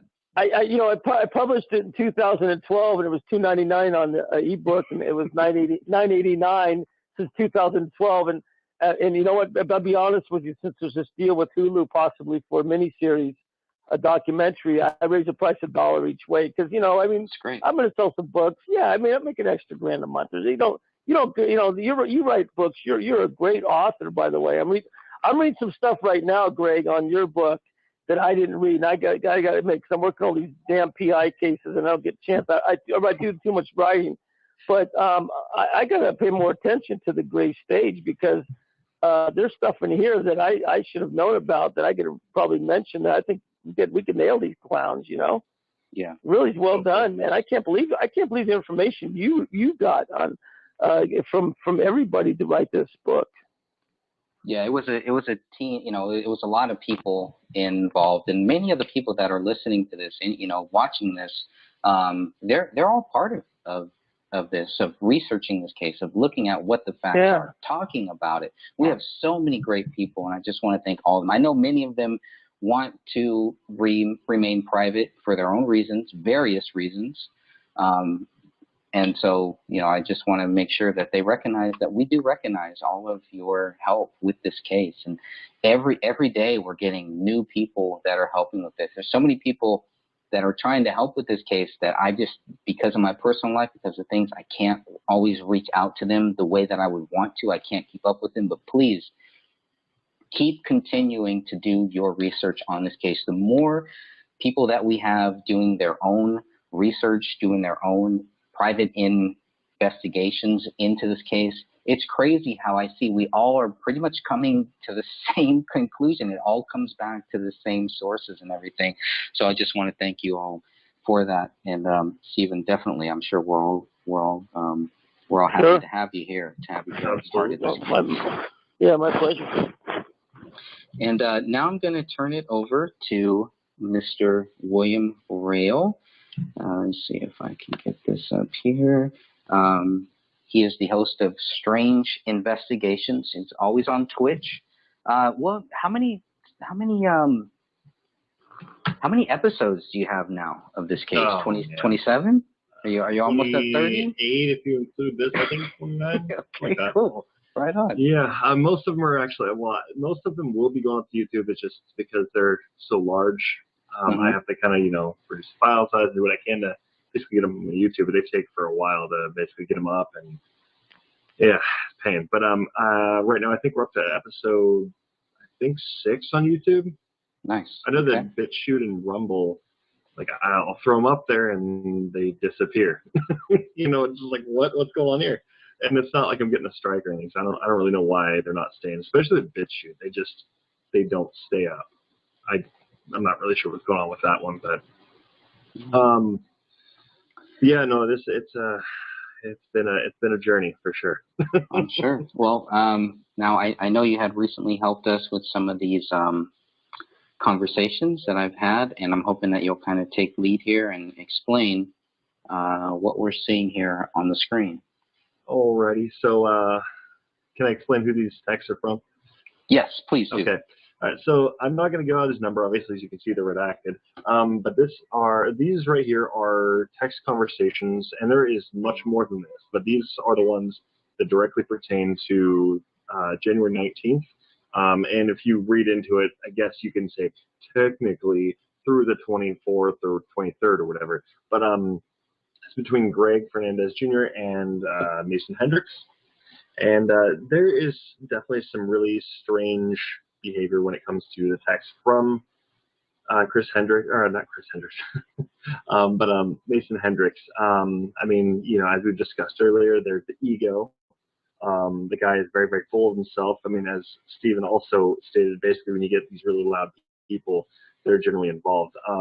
From what my knowledge base is on this, I've read plenty of different cases, especially about serial killers. I'm not saying he is a serial killer, but this is somebody that wants that kind of a level of attention. They want to go and try and steer the narrative, yada, yada, yada, basically. They just they want to go and get this thing going where it needs to go to kind of keep focus on it to some degree, but not on them per se, potentially. So, but the thing is I noticed here, as you guys can see from the title of the slide, it's who. We see that there are, I think, 5 people listed. We get Mason Hendricks. When he refers to Danny, that's Danny August Mason, Dan Jr. and Adam. And they are also referring to Chris Klein also being there as well. So, just do the math there. There's, 5 people. And basically they talk about that 911 call, claiming that somebody had called, reporting Chris Klein's plate number. This directly goes back with the police report or whatever, that when I think it was it Bone or McKnight that they interviewed? I'm already started slipping my mind. But I want to say it was Bone. Greg, was it Bone or was it McKnight? Yeah, that interviewed Klein? Yes. Yeah, that was Bone. Okay. So Bone basically, that's already going to kind of confirm this. But then we're also getting like the whole thing that they didn't contact him until a month later. Well, we know when he contacted him was on the 19th. Or basically, maybe, yeah, it was like a month later than after that. So, I mean, it's weird because they're claiming 23rd or whatever that they were there, but you're seeing not necessarily true. It's already kind of adding up that it's there's some lies here. He also goes on to say that he also found the bullet home for the ceiling bullet. Also went on to say that it also had David's DNA on the bullet, but I mean, when last I checked, his DNA was never confirmed on the bullet fragment itself. So, and then he also gives out quite a bit of details about David's habits. To me, this right here screams there's something off. There's a lot off with this guy. Just the first one over here on the left, there just is a lot off with this conversation. Yeah, and I just want to stop you for 1 second, just to see if Catherine, if you're still here, I want to see it. Is this the first time that you're looking at this information? Yes, I was sitting here reading this going, oh, yeah, Right? It's a treasure trove. it says a lot, and just wow. The other thing I also want to mention too is you see the second one here. He can't remember the date, right? That's just to me that seems too much of a kind of a coincidence. Just why can't you remember the date? You're remembering that, okay, well he's you're remembering all these details about it, but you can't remember the date. But Okay, he says that the cops got it wrong. Yeah, yeah, so exactly. why would I was reading that going, why would he say the police most likely got it wrong if he doesn't remember? Exactly. But he also goes on to say here, Chris couldn't have gone there because he had no idea how to get there. He had to meet up and follow us. Okay, so you're confirming A, once again, Chris was there. B, you're also saying that he had to follow you guys. It means there's other people that were there. And if you go back on Klein's conversation with Bone, well, now it's no longer Dan Jr., Dan Sr. In fact, it's just Dan Jr. is the only connection between these conversations here. So I found that a little peculiar, but also that Chris didn't know where he was going. Kind of weird. And then, of course, you go over here on the final one, and he said he was never there on his own. So also just kind of contributed to that as well. So Right, because that would mean that on January 19th, that Mason Hendricks is saying that it wasn't just Chris Klein there, that there were, Chris Klein was there with other people, which to me always raised the question of, okay, well, why would the 911 caller say that, there was a report of a suspicious person and not persons? Exactly. Now, Hendricks doesn't know, and at this point, I believe, because I do believe this was in 2016. At this point, it sounds like he knows a lot more than what I knew. So he's trying to get me to believe that what he's telling me is true, which I was willing to, until obviously we got some documents, and the documents did not line up, and that's when things changed. Exactly. I mean, I could see it was like you were kind of like, for the most part, kind of just okay, well, I'm going to get your side of things. I mean, definitely for that entire thing. And there's 80, I think it was 85 or 88 pages of documents here. There was like 2 pages, I think, 1 or 2 pages where it was Sidro that was thrown in there as well. But when it comes to the rest of the documentation, I mean, it's a lot. And the guy he's really he's focused on trying to get you to pay attention to him the whole time. I mean, there was even a couple of times where he would message you a couple hours later because you didn't respond. And I mean, he's just really trying to hold that attention on that. So I thought it was interesting. So we can definitely go on to the next slide real quick. So right here, so where we get everything kind of connecting here. You can see I've already gone left. These are the 5 people that were listed by Hendricks. Now on this little meme on the bottom should definitely hold up on this one. So basically, you got right here at the top. He was there with me, Dan Jr. and Adam. All of us watched Danny Mason very closely because of many reasons. I was the one who noticed the bullet home, and so neighbor reported Chris Klein's plate number to the pigs. Okay, so obviously by calling them pigs, you obviously have no respect for the police at that point. So obviously, I'm kind of a little leery about how he feels about the rest of it. But then he later goes on to call him the police, right? So the police didn't contact him until a month later or something like this. And basically, you're getting all these different kinds of things going along with it. There's multi-layers on this. It's peculiar. But then he said he got a call from David's dad saying the police had found the missing bullet up in the attic. So if you go off of this, I believe that was also it was on February 19th, 17th or 19th. It's one of those. It's around that area. After they had contacted Klein. So we're getting this, and so this is basically after that, at least that day. My suspicions kind of leaning more towards that day, saying the police had found the missing bullet up in the attic, and then he had told Senior that he needed to follow up with those, that he had to go and basically get back at him because they already went in, they found it, and apparently, and this is what I want to go and see if we can get a FOIA for, is getting that voicemail that Dan Senior had allegedly left, based on what Hendricks is saying here. Because once again, if we can shoot this down, this makes this guy even more suspicious. But once again, these texts already make him overly suspicious. And the fact that he already knew David's DNA was on the bullet when they literally just got it. that raises some questions. And my questions, I mean, I'm pointing my finger quite a bit. I'm not saying he did it, but I mean, we could definitely point he seems a little suspicious here. And also, like I said, he also knew so much about the magazines and how David operated. He also claimed, I believe, in this one, the full magazine you have in that picture was not the one that was used. That was the one at the crime scene. That was the one that was right there. So what?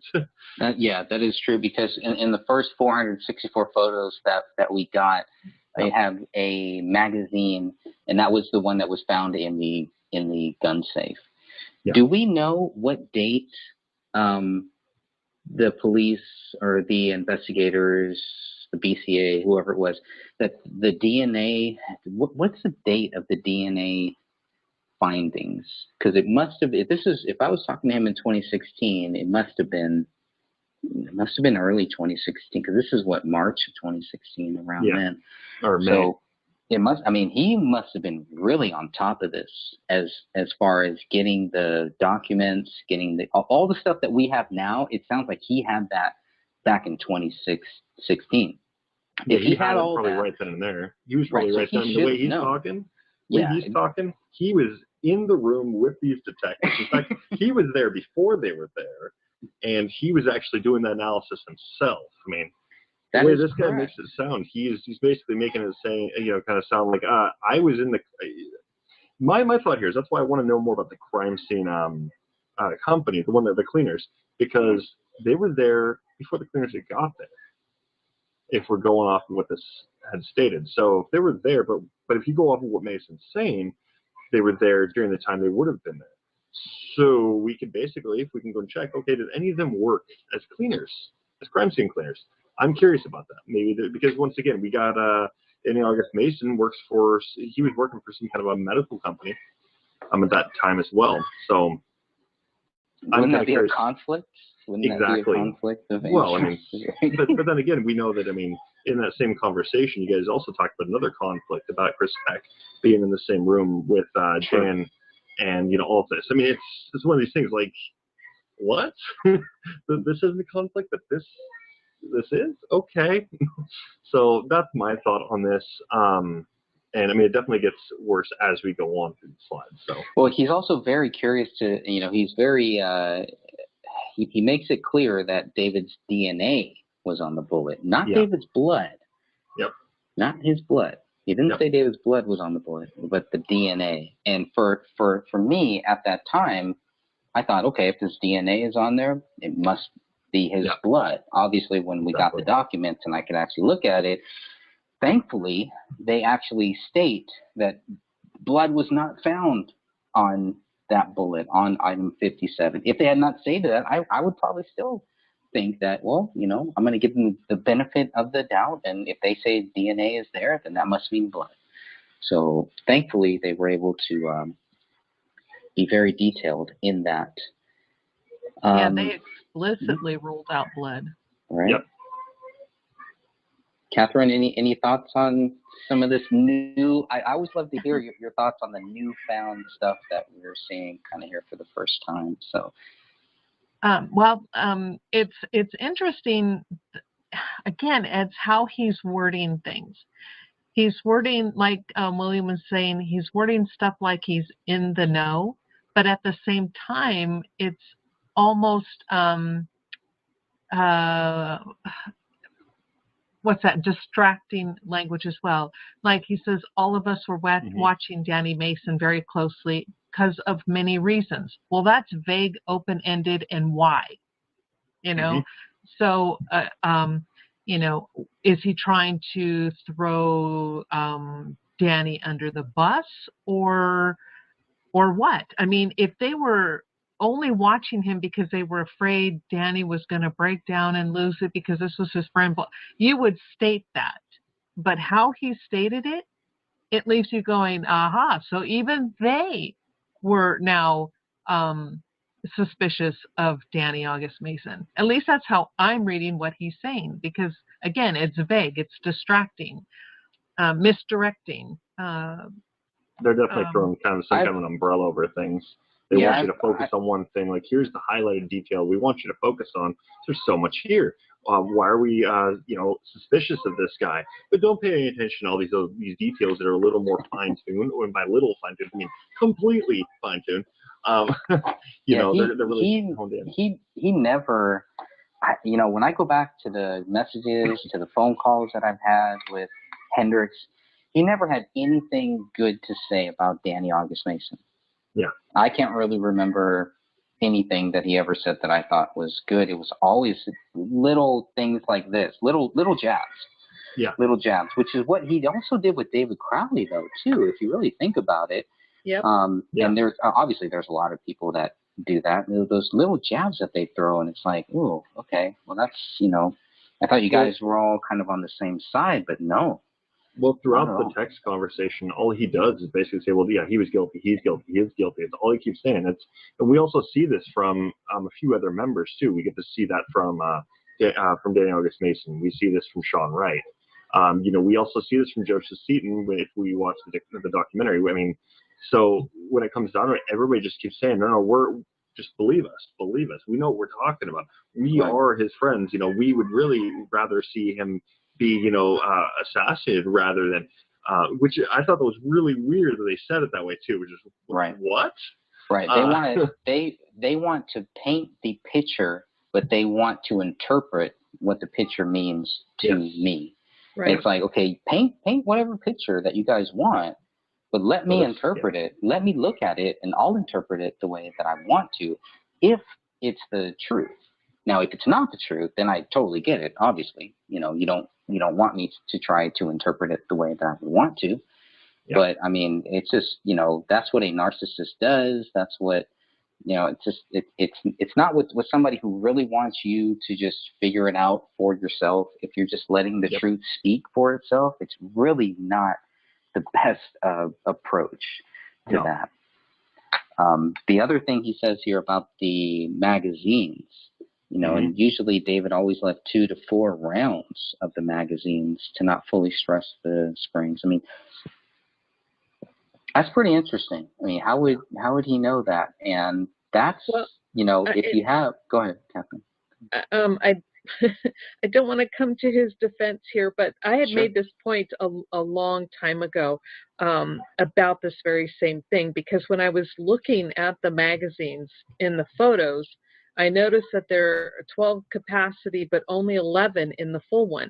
And so I specifically asked people, does anyone know if David did not load his magazines fully? Mainly because I don't know if you guys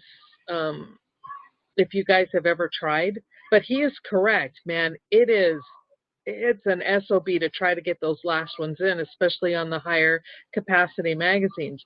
So it makes sense to me that David would only put 11 in instead of 12 in the magazine. Sure. Because that's what I would do. I wouldn't waste my time, because you spend so much time trying to fight with that sucker, trying to get it in. So for me, I was kind of glad he clarified that for me, because I'm like, okay, so now what does that tell me about the scene?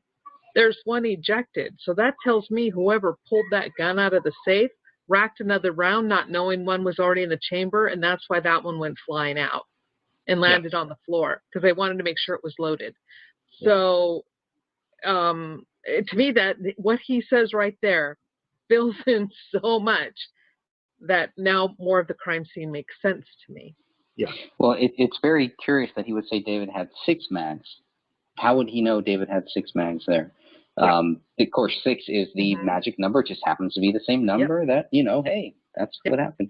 And usually, he says he usually always left 2 to 4, rounds out of the magazine. To me, it was too particular for somebody who didn't really know David that well. Even though he may say that he does, he also makes it very clear in our phone calls that, he wasn't really involved that much with the Gray State Project after the 2012 trailer.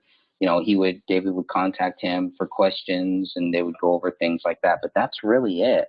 And you again, know. it reminds me here, he reminds me of a Judy situation. He's interjecting information that he clearly doesn't know to be true. Because to leave out, if he had 6 magazines, again, interesting number 6, but he always left out 2 to 4 rounds, but the magazines in the crime scene clearly show he left out 1 out of his 12.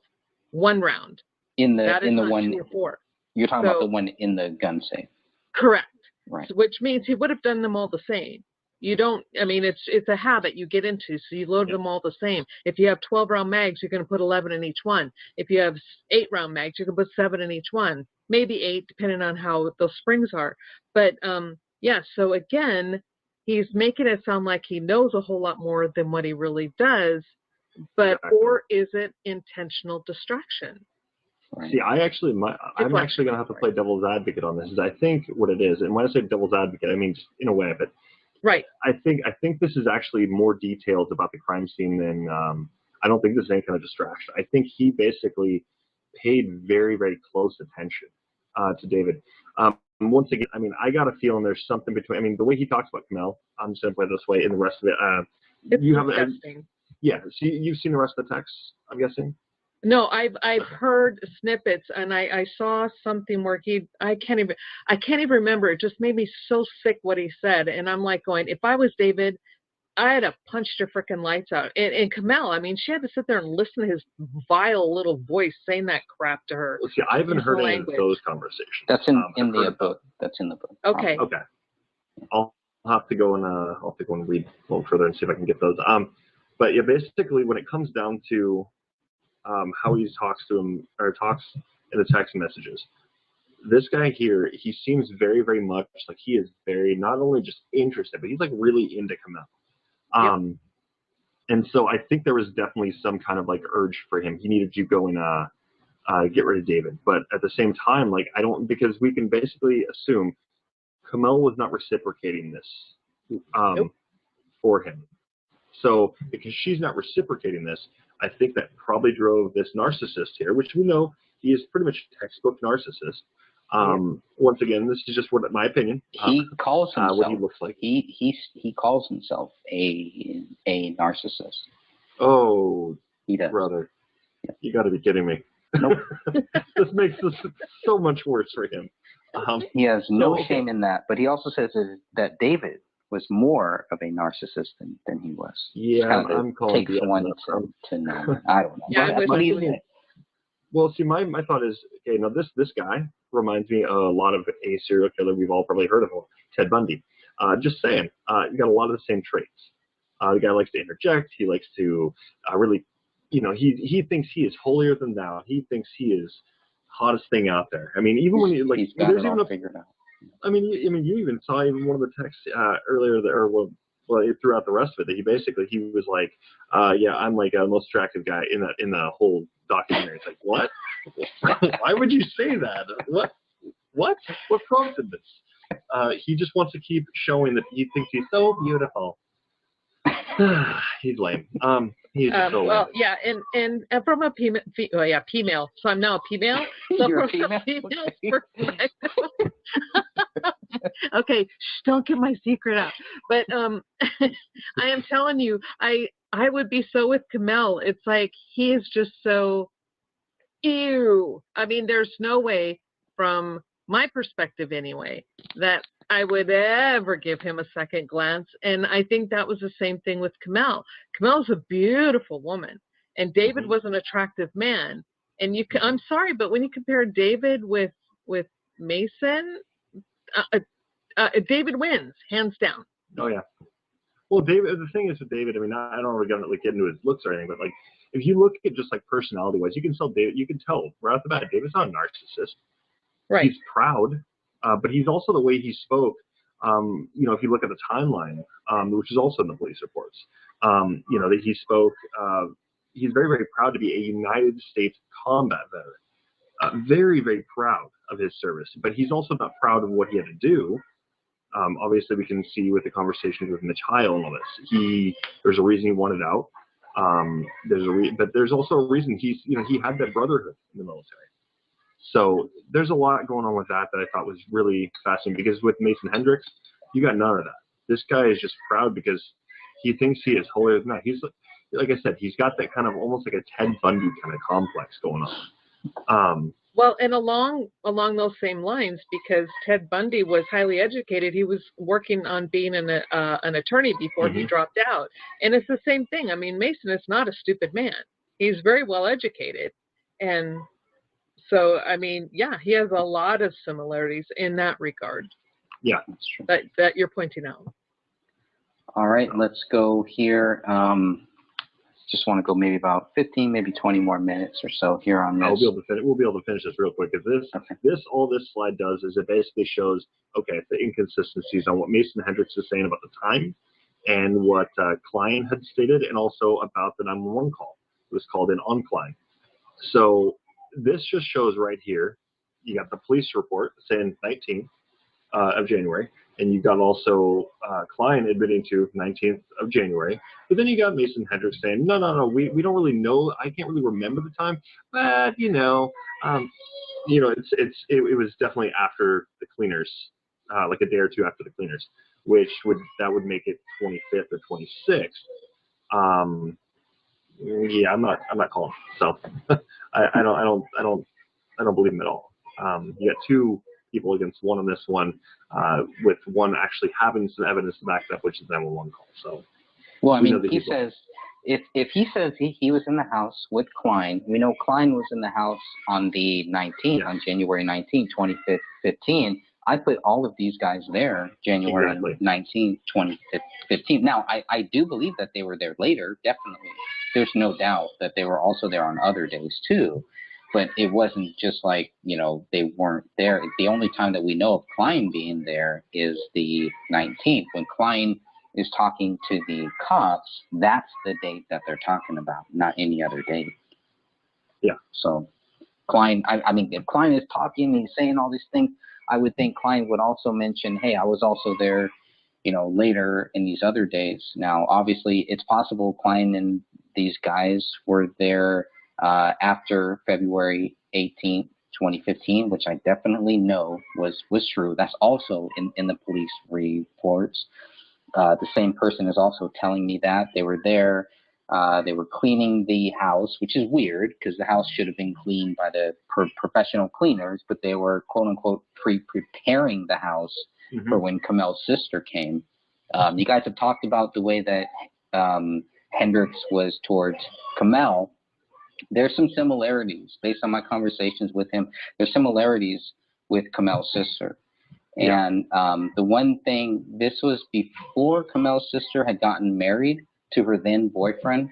But I believe it was right around that time, then they got married, they had a kid, et cetera, et cetera. Yeah. So, okay.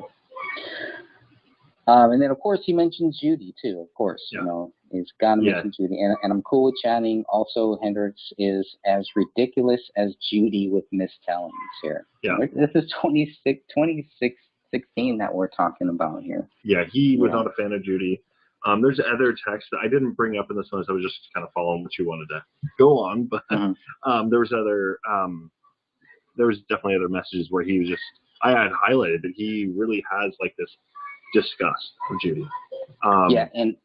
The reason why I thought that maybe he wasn't, that the cleaning hadn't started until January 20th, which when you look at the dates, you look at the times, that doesn't really make sense. I don't believe that the cleaning started on January 20th, but he makes it clear here, we were not in there before the cleaning team was. That's what prompted me to try to figure out, okay, when did the cleaning team first get there, which we still don't have a clear answer on. And I do hope one day we can, get a clear answer on. I just want to know when did you guys start and when did you finish? That's it. Yeah. Because based on what he's saying, I believe in the police report they do say it was the 24th that they finished. Yes. But they never say when the cleaning team started.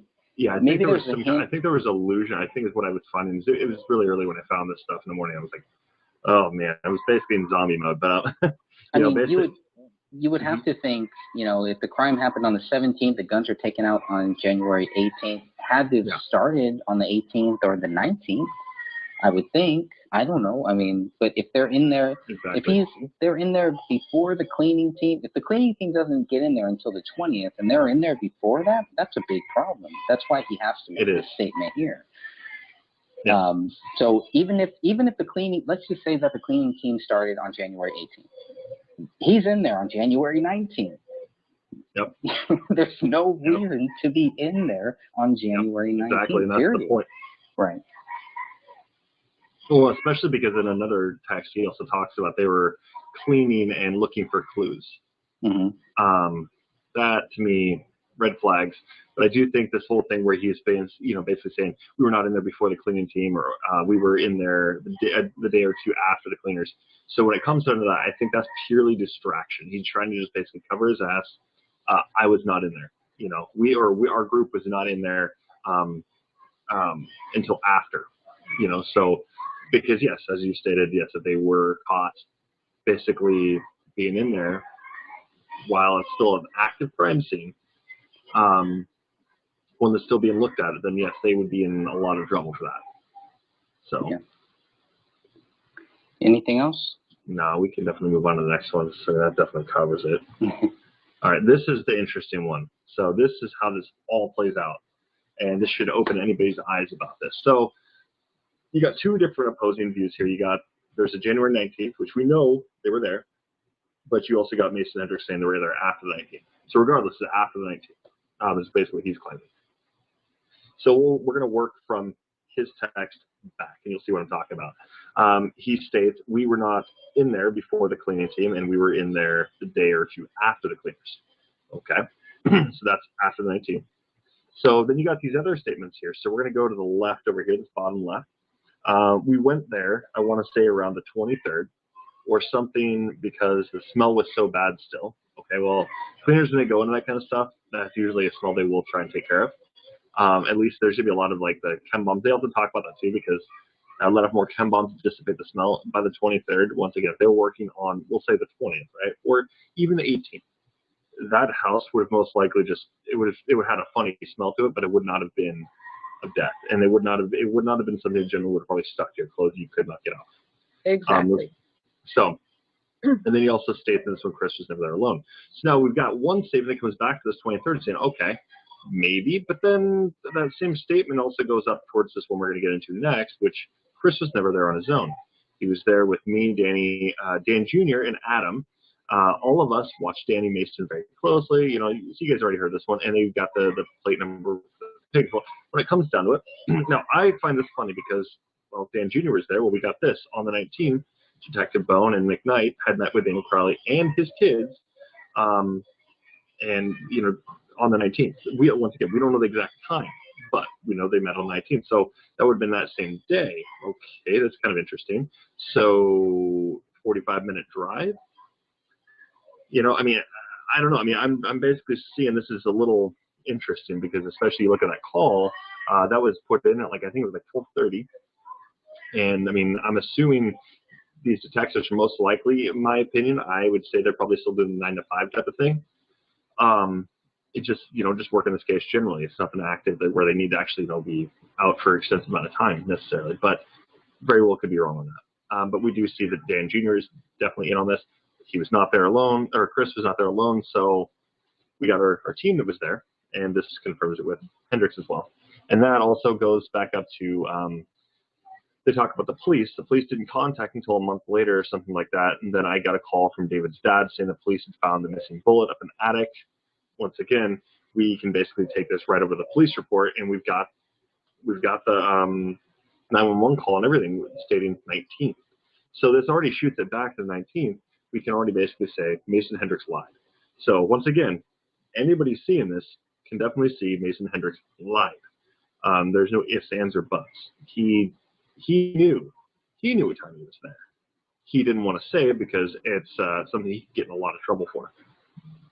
But he did admit he was there. So this is basically where they're going to leave this here. We know that Hendricks is also another liar in this out of this group as well. So why did he lie? Why did Chris Klein say that Dan Sr. was there when he wasn't? More questions, And once again, if they're lying about this type of thing, my assumption my opinion is there's got to be some guilt for something. Were they doing something wrong? But, just a kind of little tidbit to throw in there too. This is also coming from Mason Hendricks, who also claimed that he and Sean Wright had also helped write the trilogy of the Gray State, and that basically at the end of it, no matter what, we the people lose in it. Well, we know that it's not necessarily we the people that lose in that one. In fact, if we're looking at the 2014 script, not really. Not really. So he wasn't a part of that one. He was a part of the 2015 script, and maybe, but it wasn't really we the people that lost. I mean, it was, but not entirely. Sure. Yeah, in the 2013 script, it seems like we do all lose. Yeah, I mean, we lose, but not entirely, because there's still some kind of hope that's kind of lingering there to some degree. I felt with that ending of that, but they could have definitely carried it over to more. But with the 2014 script, they leave it basically where that ends. That's the end of it. We know the bad guy gets taken. He's exposed. So. Yep, he's taken out, and the Patriots have taken over, basically. Yep. So great points, man. Yep. Yeah, this is great. This visual sums it up, and this is where our next podcast. This is where we're going to pick up. So I'll probably need you to do the exact same thing that you did here to start off the next podcast. Sure. This is what the next one is going to be focused on. Is this stuff right here? Absolutely. Great work, William. Oh, thank you. Yeah, absolutely. Any final words from anybody? Oh, just so much. And just thank you again. I know this took a lot of work, so I really think William deserves a huge shout out. Oh, thank you. Appreciate it. All right. Well, if that's it then, we're going to go ahead and shut this down. The January 19, 2015 thing where Detective Bone met with Daniel Crowley at his home is very important. So I do hope to pick it up right there. There's your little cliffhanger. And until next month, God bless you all. And thank you all again for listening and watching the Gray Stage Podcast.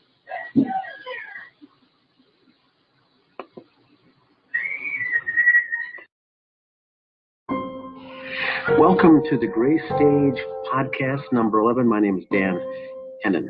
Today is November 22nd, 2020, and I'm joined with Greg Fernandez Jr., the author of the Gray Stage book, and along with Catherine and Sophia. How is everyone doing today?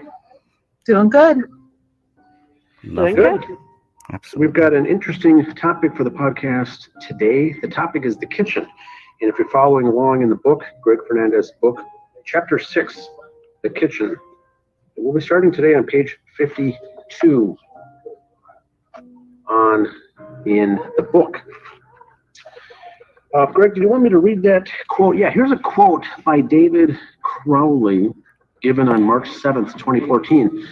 He says, quote, "The use of force, no matter the context, should be a shameful last resort, indicating an utter defeat of intelligent faculty. This is the difference between men and children, and also why our childlike society celebrates violence in its exercise of authority," end quote. To me, anyone have any comments on that first quote? It's a pretty powerful quote. I think there's a lot of things. If you read through David's Facebook posts and his Twitter posts, you're going to find a lot of nonviolent posts here that I think we know that the investigators went through all of David's social posts, all of his Facebook, all of his Twitter, all of that stuff. So they had access to all of this, looking for anything that might help them understand why anybody on this world would ever think that David Crowley is guilty. And I think we have a lot of quotes in here, even going back all the way to 2006 when David was still stationed. There's a lot of peaceful quotes, and I thought that this was just one of those many that we put in here. So this is my favorite one, I think. Very intelligent man he was, and ahead of his time, one could say. And young. I will start reading about the second paragraph down on page 52, then we'll have some discussion. Item 25 is blood swabbed on the kitchen island countertop next to the laptop. This item was not tested. Neither was the blood stain on the tissue box, item number 26. And so the tissue box you can see there on the screen for those following along is item 26. There was a blood swab, blood stain on that, and it was not tested. Going on, in fact, 2 blood stains on the lower part of the base of the kitchen island, items 16 and 17. A drop of blood on the kitchen floor next to the dishwasher, item 21. Another spot of blood inside the dishwasher, item 22. And a blood stain on the underside of the kitchen island, item 28. All were submitted for analysis, but never tested. Any comments on that statement right there? Yeah, I think if we go back to, let's start with the tissue box here. So let me take a few steps back to look at that tissue box. What's pretty interesting about the tissue box is it's similar to the one bloody finger that is found in the hallway. So let me go back there before I start rambling on a little bit here. But it's what's pretty interesting is that, okay, if there's blood here on the tissue box, on the side of the tissue box, no blood mentioned on any other sides of the tissue box, and I've looked at this from all other angles too, and couldn't really see any other blood. Just that one little line there. No blood on the actual tissue. We can see that too. And generally no blood on that counter. So it's just kind of, it's kind of random, and I don't really understand how this would get here. And what is the purpose? What is somebody wiping up? And why not I've test? always, Yeah. I'm sorry. Go ahead. I've always pictured when I see that item number 26 on that tissue box where somebody's reaching and their finger or thumb or whatever, and it's like you're grabbing a tissue and you're pulling it up. It's like it hits the side and then it goes up as they're pulling a tissue up out of the box. Mm-hmm. That's how I've always pictured this particular stain getting on the side of the tissue.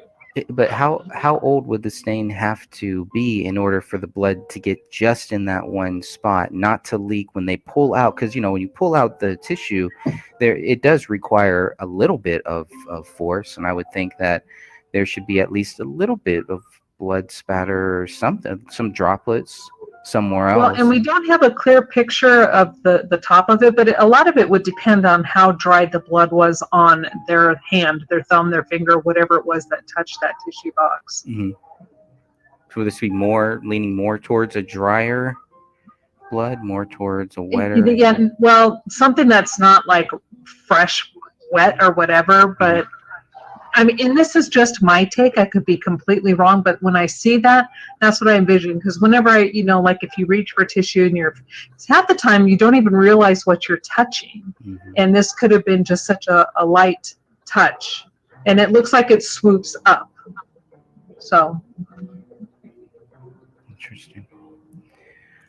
Then looking at item number 16, the only thing about this is why this one, okay? Because we can clearly see on this wall here, and if I back up a little bit, maybe one or two, in the high-res photos, you can clearly see that where item 16 is, along this whole wall, there's blood little spots here, there's blood spots here, blood spots. There's some other blood spots there too, so unless that's my dirty screen, maybe. Well, a couple of these might be my dirty screen, but I think a few of these are the actual blood spots on this wall. So that was my other question, was why did they select this one? Obviously, this one was a little thicker, maybe. Does this show us, what does this show us? Nothing other than it's cast off. I'm not sure why they chose just that one blood drop, but maybe it was more prominent than the others and easier to stick a sticker on. I don't know. But yeah, I mean, look at you're right. Look at all those other spots on that wall. But why they chose that one, I have no idea. And I would have the same question with item 17, because again, there's a lot more blood here on this wall that you can see. It's all over this one. So why just this one little area? And then again, it's another interesting thing to go back to see. Well, they they have it and they don't test it. But there's a lot of blood on this one here. Lots of droplets. Right. Similar Right, the drop, maybe, cast off. yeah, maybe even a thicker cast off droplet to the right of where the 17 is, which when you flip this image over, where it's actually Unless what they were doing was those particular drops were just going to be a sample of what appeared on that wall. So instead of taking a sample from every single blood drop, the chances are it all came from the same source. So maybe that's why they just picked one and stuck a tag on it. It's a guess. I'm not sure if it's right. And who would know that this is cast off blood? Would that be the Apple Valley, the BCA? Because I don't know if cast off blood is mentioned in any of the reports or documents that I've seen. Yeah, they don't mention any other. They actually don't even really mention what type of blood is on the scene. They'll say that there is a large amount of blood. According to a lot of crime scenes I've seen, there isn't a lot of blood here other than on the chair. But yeah, BCA would have known that by walking in. I mean, the police officer should have, but that's neither here nor there. Maybe they didn't. Maybe that wasn't something they studied, but definitely BCA would know it would be cast off. Just like, yeah, and that would be passive like we talked about before. But why they don't differentiate in their reports is a good question. And no testing done on it. Same with item 21 and 22, where we have is just a few little drops. With item 21, you can clearly see there's some other drops to the left of it, to the south a little bit, and then 1, 2, 3 drops that are just kind of there. I don't know. I mean, this is the furthest. This is some of the furthest drops from where the bodies were found, and how did the blood get way over here? With hair on top of it, dog hair. You can clearly see there's some dog hair right there, but. So this is just a drop. This is, would you call passive? Is that what you said? Passive blood droppings? Correct. The same with 22, then I'm assuming here, right? Correct. None of it tested. I mean, it's swabbed. They had enough to swab it, and it's just kind of baffling to me about, I know we've talked about this in the past, what was tested, what wasn't tested. And then we're going to talk a little bit about what was saved and what wasn't saved too. I don't know. I would think at least 22 or 21, because they're both in the same area. I could see maybe not testing both of them. Same with 16 and 17.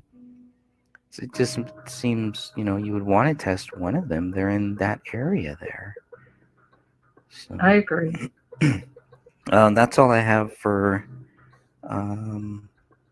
those items for 16 through 28. Unless you have, Sophia, anything else? No. Okay. All right, I'll continue on. David's bloody cell phone, item 35, was found close to the tissue box.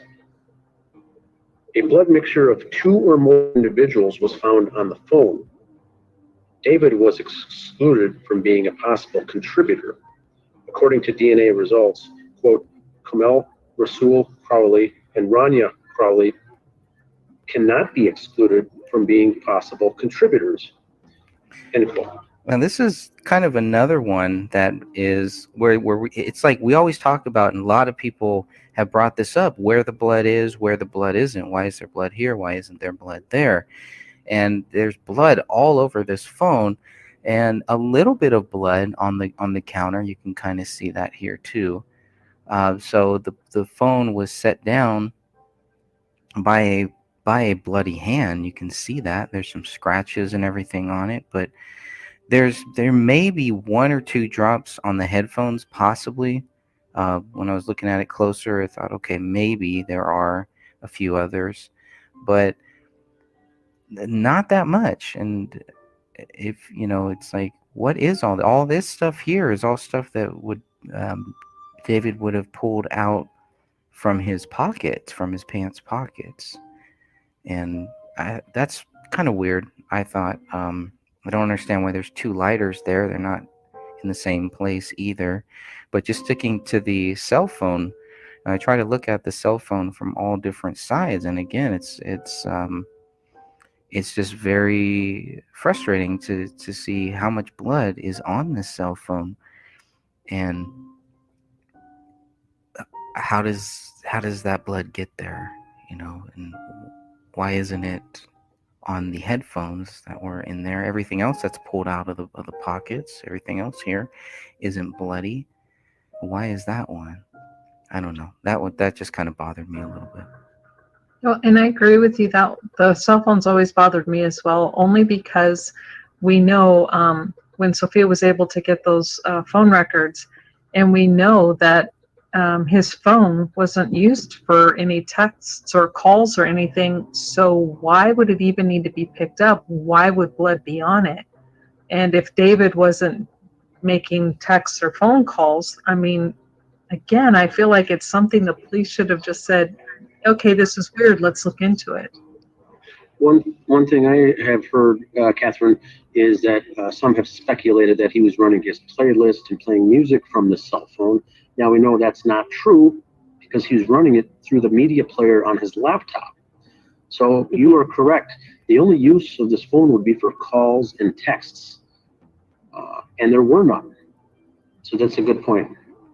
Yeah, and I've thought about that too, what you were saying about, I've heard the thing about the music as well. So if he's using his cell phone, yeah, why would he need his laptop? And vice versa, if he has his laptop, why would he need his phone? Just doesn't fit. Is there any We significant? know that the Go ahead, Sophia. I'm sorry, possible mistake, by the killers, once again, trying to bloody up everything, but at the same time, doing it in the wrong things.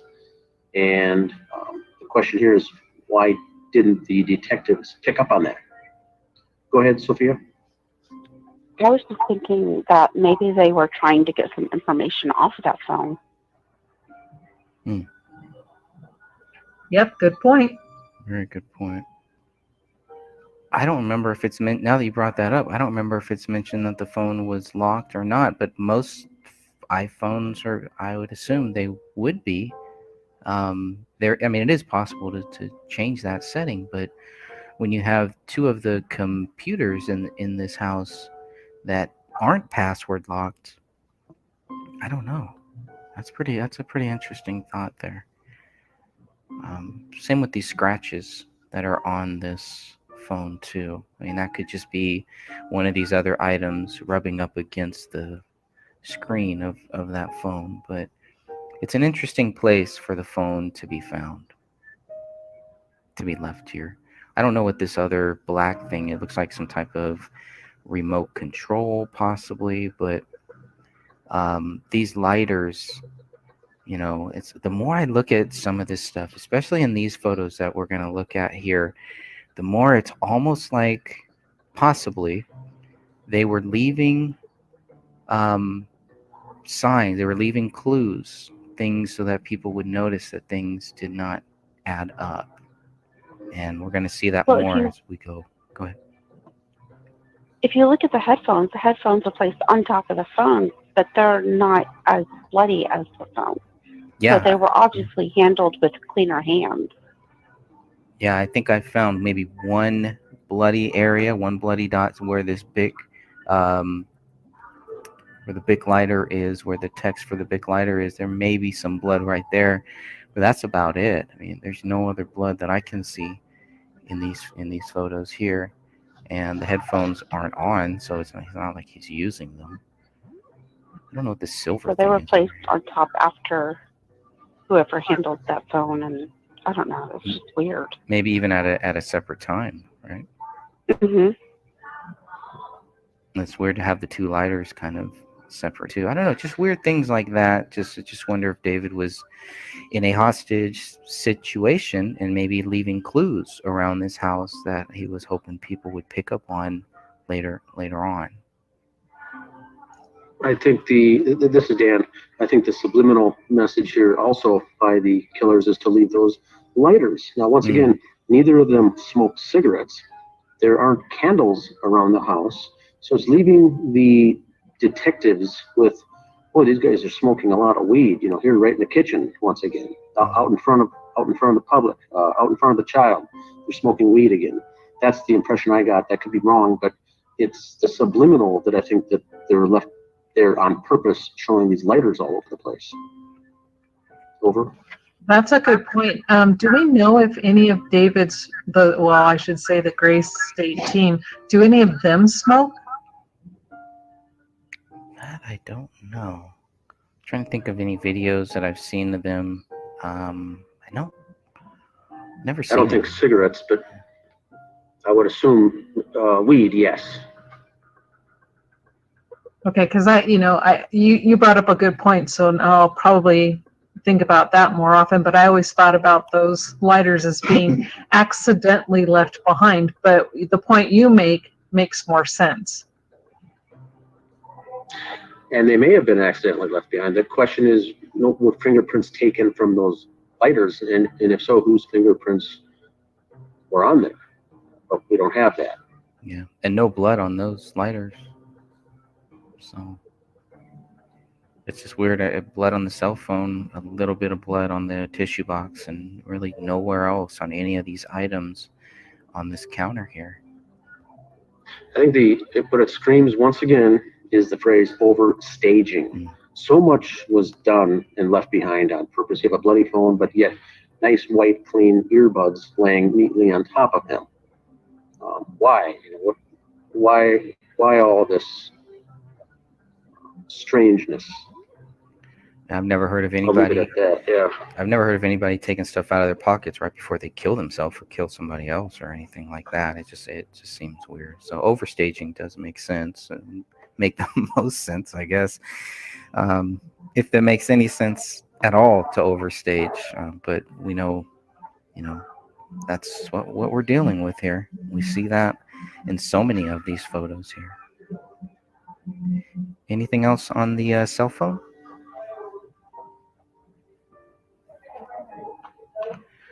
If not, the next screenshot I have up here, Dan, if you want to read the next paragraph. The next section says, some of those items were retained in their entirety and could be tested later. According to the BCA report, the contents of items 11, 12, 14, 15, 23, 24, 27, 35, 38, 39, 50, 51, and 52 have been retained in their entirety.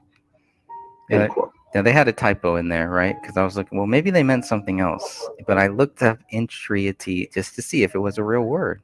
And No, it's a typo. It wasn't. Yeah. But you never know, I'm glad you corrected it in your book, though. Good job. Thank you. I did not want to leave that one. We're going to talk about the big blunder that I've made in my book at the end here. But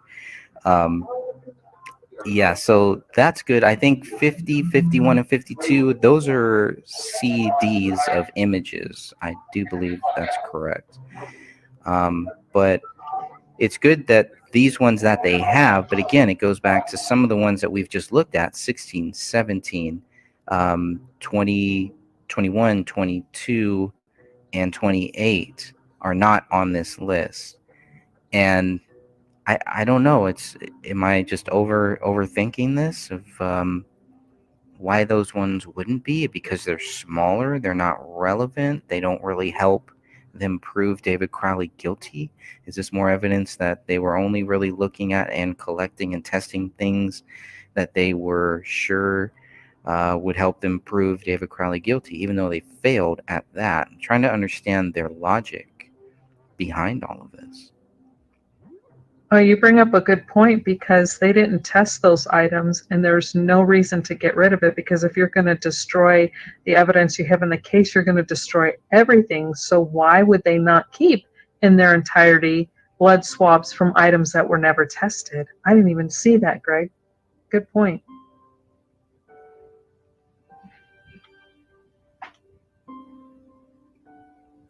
I just want to say hi to everybody in our live chat room too. Thank you all for joining us. Ellie, always good to have you here. And Denise, always good to have you too. So yeah, thanks everybody for listening in as we record this podcast, which will be put out for the Gray Stage podcast on the 1st of the month. We've covered a lot here so far, but the big one of the big ones for me here is that newspaper. The newspaper, I think, gives the two newspapers really help give us a good timeline and really help us figure out, or should, they should have given us a good timeline. But we have a lot of problems with this. There's problems just looking at the photos because, once again, we have things that are moved, things that are taken out. What I want everybody to look at in this photo here, two things, I guess. I don't know what this other trash can is to the left. And so that's going to be another thing about what is in this kitchen drawer here. You can see that it's open, okay, because we do have photos. The police do have photos, not the BCA, but the Apple Valley photos do show this same drawer closed and photographed. So here, this is still a BCA image. I'm just running through the BCA images here first. And so we can see that it's still kind of open. The dishwasher is open as well. And you can see it's open just a little crack there. So this is how they walked in and found this. So, obviously they're going to look through this trash. So my question here is, are these both recycling? Dan, do you know this style, or does anybody know this style? I mean, we have one recycling thing here. We don't have one of these pull-out drawers, though. But if we did, I would think one would be garbage, one would be I can recycling. answer that, and typically when the drawer pulls out like this, you've got two receptacles, one for the trash, one for recycling. And so that's usually how it goes. It looks like the front one there is trash. The one in the back is newspapers and cardboard and juice containers and things like that for recycling, potentially. But that's how that would make sense as far as the setup. That would make sense, but that's not what we're seeing here. There's paper in both of them. There's a milk carton or some type of a carton in both of them too. And so if these aren't, it is possible that they just got lazy, but it's one of those other things where I'm kind of wondering were these signs here? Were there some type of signs that they were possibly leaving here so that people would notice that, one should be recycling and the other shouldn't? Why is there recycling dumped in both of these trash cans here? Good question. So then what they do is once the in the BCA photo, here's where the newspaper is. And then in the next BCA photo, they put it out on the table. So they take it out, they take a photo of the date, December 26, 2014. And when Dan reads on here, this date is going to be very, very important. But then what we're looking at now are the photos from the Apple Valley. And you can see dishwasher is closed. That drawer is pushed in. Not pulled in, but pushed in. And here, the newspaper is here too. So my question, I guess, is are they both snapping pictures at the same time? Do they put the newspaper back into the trash can and then another team photographs it? What the AVPD photographer does is then take this out of the trash, and these are separated by DSC. So any photo that you see with the DSC label was taken by the Apple Valley. Any photo with the BCA obviously taken by the BCA. So maybe my timeline is kind of off, and it's just, it's just, okay, the AVPD takes this photo, they take this next photo, and then at the end, the BCA takes the photo of this same newspaper on that shelf. The only problem there is you see that they actually label it here. So when they label this item 10 here, that should be it, right? Wherever they put that marker, this should not move from that point. Am I right? Am I wrong? Am I making stuff up?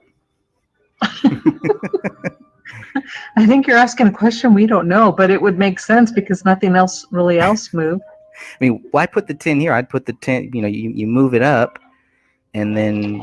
I have a question, Greg. Yeah. The only question I have is, there was the photo, if you go back in the garbage can, where it was tucked neatly in, and then there's a photo of the garbage can where it's flipped up like that, Okay, let me go back. hanging out. Okay, so that one was the. I've never noticed that before. Here's the See, there BCA. it's neatly tucked in. It's not flipping over the edge, is it? Or am I just not seeing it right? Let me go back to that. I think you're right. No, it's not. It's not. So it's kind of folded. It's kind of in, but then if we look at the Apple Valley photo here, it's tucked underneath that. I don't get that. Unless they put it back. That's the only thing I could think of. For whatever reason, they put it back. One of the teams put it back. What I would say is that it looks disturbed. It looks like not how it was. It either would have been one of those or the other, but not both. Yeah, because in the first one, you clearly see it like folded in half when it was in the trash can, and then it's definitely different. It's not the same. Because they have some of the other items, some other ads. Yeah. And stuff. But you're right. Once they take it out to photograph it, they only really need one photo. Either on the counter, like you see right there, they could have stuck the number 10 on that, take the photo, or set it on top between the two trash cans and take a photo with the number 10 on it. Now it's not. It's why? Go ahead, Dan. Sorry. Why would they? Why are there 3 photos of the newspaper out? 2 in the trash, 1 with the 10 on it, and then 1 on the counter. Once again, I don't understand the concept of. Right there is probably all would have been sufficient, would it not? Yeah, and it even moves from here to here. So what? All the movements is, and these, like you said, Greg, it could be the BCA photos versus the Apple Valley Detective Police. Are these different? I still don't understand that, and maybe someone from the chat room could comment on that.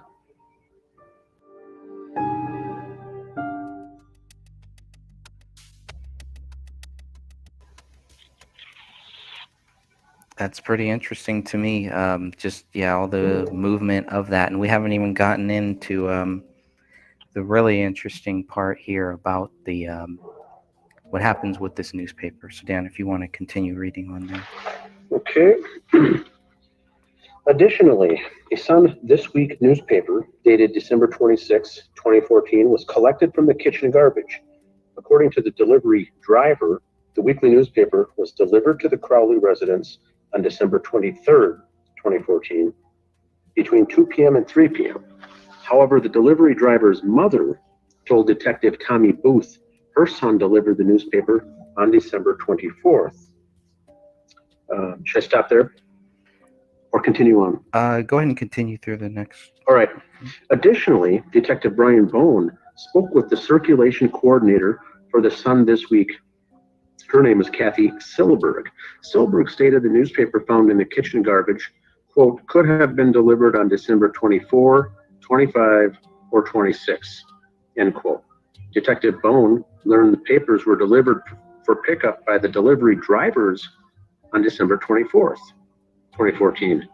Silberg explained that the papers are left at a centralized location for the delivery drivers to pick up and then deliver. If Silberg's dates are accurate, it is not possible for the driver to deliver the newspaper to the Crowley mailbox on December 23rd. And I'll stop there, right? If you could read the next paragraph. Okay, the next one. It seems detectives never asked the driver how he delivered the newspaper on December